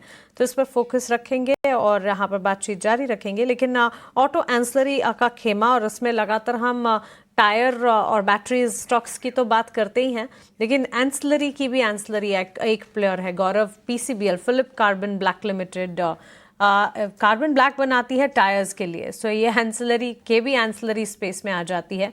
और इसके अलावा भी इनके बिजनेस सेगमेंट्स हैं, लेकिन पीसीबीएल 2.5% के गेंस दिख रहे हैं। साइडवेज मोमेंटम था, कोई खास बड़ा एक्शन दिखा नहीं रहा था ये स्टॉक पिछले कुछ महीनों से, लेकिन अब यहाँ से क्या तेजी की चाल पकड़ेगा या वन ऑफ आज का ये मूव है, पोजीशंस हैं अगर किन्हीं की, तो क्या फिर स्ट्रैटेजी होनी चाहिए? देखिए यहाँ पे अगर आप देखेंगे तो एक राइजिंग ट्रेंड सपोर्ट लेके स्टॉक जो है ऊपर चला है, और यहाँ पे मैं एक दो दिन का ट्रेड इसमें नहीं समझता हूँ कि इसमें लेना चाहिए, क्योंकि ओवरऑल अगेन स्टॉक जो है रेंज में है। अगर आप इसको जुलाई महीने से देखेंगे तो एक स्टॉक एक रेंज में एक सीमित दायरे में ही ट्रेड कर रहा है। तो जहाँ पे फ्रेश ब्रेकआउट्स है, रिवर्सल्स है, वहाँ पे बाय कीजिए। ये एक अच्छा रिवर्सल स्टॉक है। तो अगर किसी का मानना है कि मैं 1 महीना 2 महीना इसको होल्ड कर सकता हूँ, तो यहाँ पे काफ़ी अच्छे लेवल्स है, रिस्क रिवॉर्ड काफ़ी सपोर्टिव है। 365 के स्टॉप लॉस से बाय किया जा सकता है। और इसमें जो इमीडिएट हडल है वो 390 का है, जहाँ पे आपका 100 डेमा और 200 डेमा का रेजिस्टेंस है। इसके ऊपर एक बार क्लोज आता है तो आपका स्टॉक जो है एक तुरंत मूव कर सकता है 420 के लिए। तो मुझे लगता है कि रिस्क रिवॉर्ड काफ़ी सूटेबल है, लेकिन एक पोजिशन ट्रेड के लिए सूटेबल है रादर देन एक 1 और 2 डे के ट्रेड के लिए। ये पोजिशनल बेसिस यानी थोड़ा इंतजार करना होगा। रिस्क रिवॉर्ड फेवरेबल है, लेकिन शॉर्ट टर्म में इमीडिएट ट्रेडिंग वाइज कोई मूव फिलहाल शायद कोई बड़ा ना दिखे। लेकिन एक्सचेंज एंसलरी पर भी एक नज़र होनी चाहिए, एंड बीएससी लिमिटेड और एंजल वन जैसे स्टॉक्स भी हैं जिस पर बाजार खुलने से पहले भी हमने फोकस किया था, एक्सपर्ट से उनकी राय भी जानी थी, और इस वक्त भी इन स्टॉक्स में अच्छा एक्शन है और बीएससी लिमिटेड का आउट परफॉर्मेंस अब भी जारी है। पीएनबी हाउसिंग फाइनेंस के स्टॉक को देखें, 2.25% की तेजी के साथ ये स्टॉक इस वक्त कामकाज करता हुआ। पीएनबी हाउसिंग फाइनेंस के चार्ट्स को एक बार स्क्रीन पर लेकर आते हैं और इस स्टॉक में इस वक्त 809-810 के लेवल्स पर कामकाज देखने को मिला है। शिवांगी, एक टेक आपसे जानना चाहेंगे, स्टॉक में बढ़िया तेजी, दिन की शुरुआत से ही मजबूती का मोमेंटम पकड़ा है इस स्टॉक ने, और डे की रेंज की अगर बात करें 792 से शुरुआत की थी और अब 812 के लेवल्स के आसपास ये ट्रेंड करता हुआ। क्या राय होगी, एग्जिस्टिंग पोजीशन के आउट परफॉर्मेंस यहाँ से और ज्यादा बरकरार रह सकती है स्टॉक में? जी, पीएनबी हाउसिंग पिछले 23 सेशन से कंसिस्टेंटली एक बहुत ही कंसोलिडेटिव बैंड में कामकाज करते हुए नजर आया है, और हमने देखा है कि रीसेंट जो प्राइस एक्शन हुए थे, स्टॉक में जो गिरावट देखने को मिली थी, उसके बाद रिवाइवल के अटेम्प्ट्स जरूर बने थे 19 अगस्त के आसपास, पर वो सस्टेन नहीं होते हुए दिखा था। तो यहाँ पे भी हम देख रहे हैं कि अटेम्प्ट अभी पिछले 2 दिनों से होते जा रही है, बट 825 का एक हर्डल है, उसको हम रडार पे रखें। अगर 825 के ऊपर ये होल्ड करता है तभी हम यहाँ पे एक fresh leg of rally expect करेंगे। तो इन लेवल्स को जरूर ध्यान रखें। ठीक है, 825 के लेवल्स अगर देखता है तब फिर शिवांगी का कन्वेक्शन आएगा इस स्टॉक में। फिलहाल पोजीशंस इंटैक्ट रखे, लेकिन 825 तक के लेवल्स पर नज़र भी होनी चाहिए, और इसे हम रिविजिट भी करते रहेंगे। ओला इलेक्ट्रिक का जो ओपनिंग के खिलाड़ी के तौर पर हमने इस स्टॉक को भी ऐड किया था। ओला इलेक्ट्रिक के स्टॉक में भी मजबूती है, और नेटवेब टेक्नोलॉजीज की तो बात हमने करी ही, लेकिन ओला इलेक्ट्रिक के भी चार्ट पर एक नज़र होनी चाहिए। अच्छी मजबूती अब भी कायम है, ऑलमोस्ट 4.25% के गेंस के साथ इस स्टॉक में इस वक्त 62 के लेवल्स पर कामकाज देखने को मिला है। गौरव, काफ़ी बढ़िया तेज़ी ओला इलेक्ट्रिक का स्टॉक भी अब देख रहा है। क्या लगता है, नई पोजीशन के लिए अब काफ़ी देरी हो चुकी है, या यहाँ इन स्तरों से भी एक एंट्री अपॉर्चुनिटी बन रही है? और यस, जिनकी एग्जिस्टिंग पोजीशन है उनके लिए क्या टेक होगा फिर? देखिए, हमने अपने क्लाइंट्स को एज अ डिस्क्लेमर 44 लेवल्स के आसपास में दिला था। हमारे जो लक्ष्य थे वो 85 के थे। अगेन अ पोजिशनल ट्रेड, कोई फ्यू मंथ्स का ये ट्रेड था। और ट्रेडिंग बेट्स हमने बुक करा ली है एक बार के लिए। तो मैं कहूँगा यहाँ पे फ्रेश एंट्री मुझे लग रहा है कि रिस्क हो सकता है। वॉल्यूम्स काफ़ी अच्छे हैं, जब से लिस्ट हुआ है स्टॉक वहाँ से पहली बार इसने एक डिसेंडिंग वेज का एक ब्रेकआउट दिया था। वॉल्यूम पार्टिसिपेशन अच्छा था, फॉलो अप बाइंग काफ़ी तगड़ी रही है, काफ़ी स्ट्रांग एक्यूमुलेशन देखने मिला है। लेकिन स्टॉक जो है एक वर्टिकल रैली देख चुका है। यहाँ पे अगर कोई बाय करना भी चाहे तो मेरे हिसाब से 54-55 लेवल अगर आते हैं वहाँ पे आपका ध्यान होना चाहिए, करंट लेवल्स पे नहीं। तो यहाँ पे एक बार आप 7-8 रुपए का फॉल आने दीजिए, उसके बाद में अगर आप बाय करते हैं तो एक बार रिस्क रिवॉर्ड फेवरेबल होगा। यहाँ पे पोजीशंस है तो बिल्कुल बनाए रख सकते हैं, लेकिन अगर आपका फ्रेश एंट्री का नज़रिया है तो यहाँ पे फिलहाल मैं अवॉइड करूँगा। ये बिल्कुल यहाँ पे जो है नज़र हमारी ज़रूर रहने वाली है। और ओला इलेक्ट्रिक पे एक खास रिसर्च बुल्स और बेयर्स भी हम आपके सामने लेके आने वाले हैं। लास्ट ट्रेडिंग सेशन में गिरावट आए, इस सेशन में अच्छी अपमूव फिर आए, क्या रीज़न्स है, ये सब हम आपके पास लेके आने वाले हैं। हालांकि बाजार देखें तो डेज हाई से थोड़ी सी नरमी ज़रूर आई है, लेकिन 24,800 लेवल्स के ऊपर है। और ऑफ कोर्स हमारी खास सेगमेंट है मार्केट्स की महारथी, तो उस पर भी हमारी नज़र रहेगी। मनीष सुनथालिया एमके इन्वेस्टमेंट मैनेजर्स के साथ हम जुड़ने वाले हैं, जहां पे कैसे ग्लोबल क्यूज़, डोमेस्टिक क्यूज़ और कमाई के मौके और सेक्टर्स पे किस पे नज़र होनी चाहिए, सब हम आपके सामने लेके आने वाले हैं। शिवांगी, एक बार आपसे आरबीएल बैंक की राय लेना चाहूँगा। यहाँ पे थोड़ी सी रिवर्सल आ रही है 4-5 दिन के जो है अपमूव के बाद, जो दिख रहा है कि थोड़ी सी प्रॉफिट बुकिंग देखने मिल रही है। शिवांगी, किस तरह आरबीएल बैंक के चार्ट को आप देख रहे हैं? चार्ट्स में डेज लो पे ऑलमोस्ट आ रहा है। आरबीएल बैंक में अगर हम देखें तो फिलहाल हमने देखा है कि एक पोलन फ्लैग पैटर्न फॉर्मेशन बना है वीकली बेसिस पे। और आज ओपनिंग के बाद थोड़ी सॉफ्टनेस जरूर देखने को मिली थी, पर अभी फिलहाल अपने सपोर्ट लेवल्स को बहुत ही फर्मली होल्ड करते हुए नजर आ रहा है ये स्टॉक। और even month on month basis पे हमने देखा है कि स्टॉक में पिछले 9 महीनों से कंसिस्टेंटली यहाँ पे हायर बॉटम बने हैं, यानी कि स्ट्रेंथ जो है वो बरकरार है। तो बिल्कुल कोई भी डिप्स में हमें इसमें खरीदारी के मौके ढूंढने चाहिए। पॉजिटिव काउंटर है, और जिस तरह से हम देख रहे हैं कि बैंक निफ्टी में भी थोड़ी बहुत रिवाइवल देखने को मिल रही है, तो इन स्टॉक्स में एक अच्छे एक्शन देखने को मिलेंगे। ये बिल्कुल, तो इस पे जो है हमारी नज़र ज़रूर रहने वाली है। समय थोड़ा कम है। गौरव, आपको कोई कॉन्ट्रा अप मूव्स वाले स्टॉक्स में जो है नज़र ज़रूर आ रही है क्या? और लगता है कि आपको कोई कॉन्ट्रा बेट देखने मिल सकता है? कोई जो स्टॉक्स जो गिर रहे हैं, खास करके कुछ चुनिंदा एफएमसीजी पैक वाले शेयर्स, आपकी क्या जो है राय रहेगी? देखिए, फिलहाल मैं थोड़ा वेट करूंगा क्योंकि मोमेंटम थोड़ा सा लैकिंग है। बात अगर की जाए कोलपाल की, तो ये हमने बाइंग के लिए दिया हुआ है, लेकिन लाइक आई सेड अर्लियर कि हर स्टॉक जो है वो ट्रेड के लिए अच्छा रहे ज़रूरी नहीं है। लॉन्ग टर्म के हिसाब से या किसी का 5-6 महीना है, medium term to long term के लिए काफ़ी बेहतरीन लग रहा है कोलपाल, सेफ लग रहा है। यहाँ पे एक अच्छे रिवर्सल्स दिख रहे हैं, लेकिन ट्रेड के लिए मैं थोड़ा वेट करूंगा। बिल्कुल गौरव, शिवांगी, बहुत शुक्रिया आपका हमारे साथ जुड़ने के लिए, सवालों के जवाब देने के लिए, और बाजार पर इंडेक्स वाइज और साथ ही स्टॉक स्पेसिफिक आपका नजरिया हमारे साथ शेयर करने के लिए। Thank you so much and have a nice day to you. चलिए, 24,800 के लेवल्स पर मजबूती की चाल कायम है निफ्टी में, और इस मजबूती के साथ आगे बढ़ेंगे 10 के बाजार। मार्केट की महारथी कमोडिटी मार्केट का रुख करते हैं। 10 के बाजार की शुरुआत कैनरा बैंक न्यूज़ हेडलाइंस के साथ।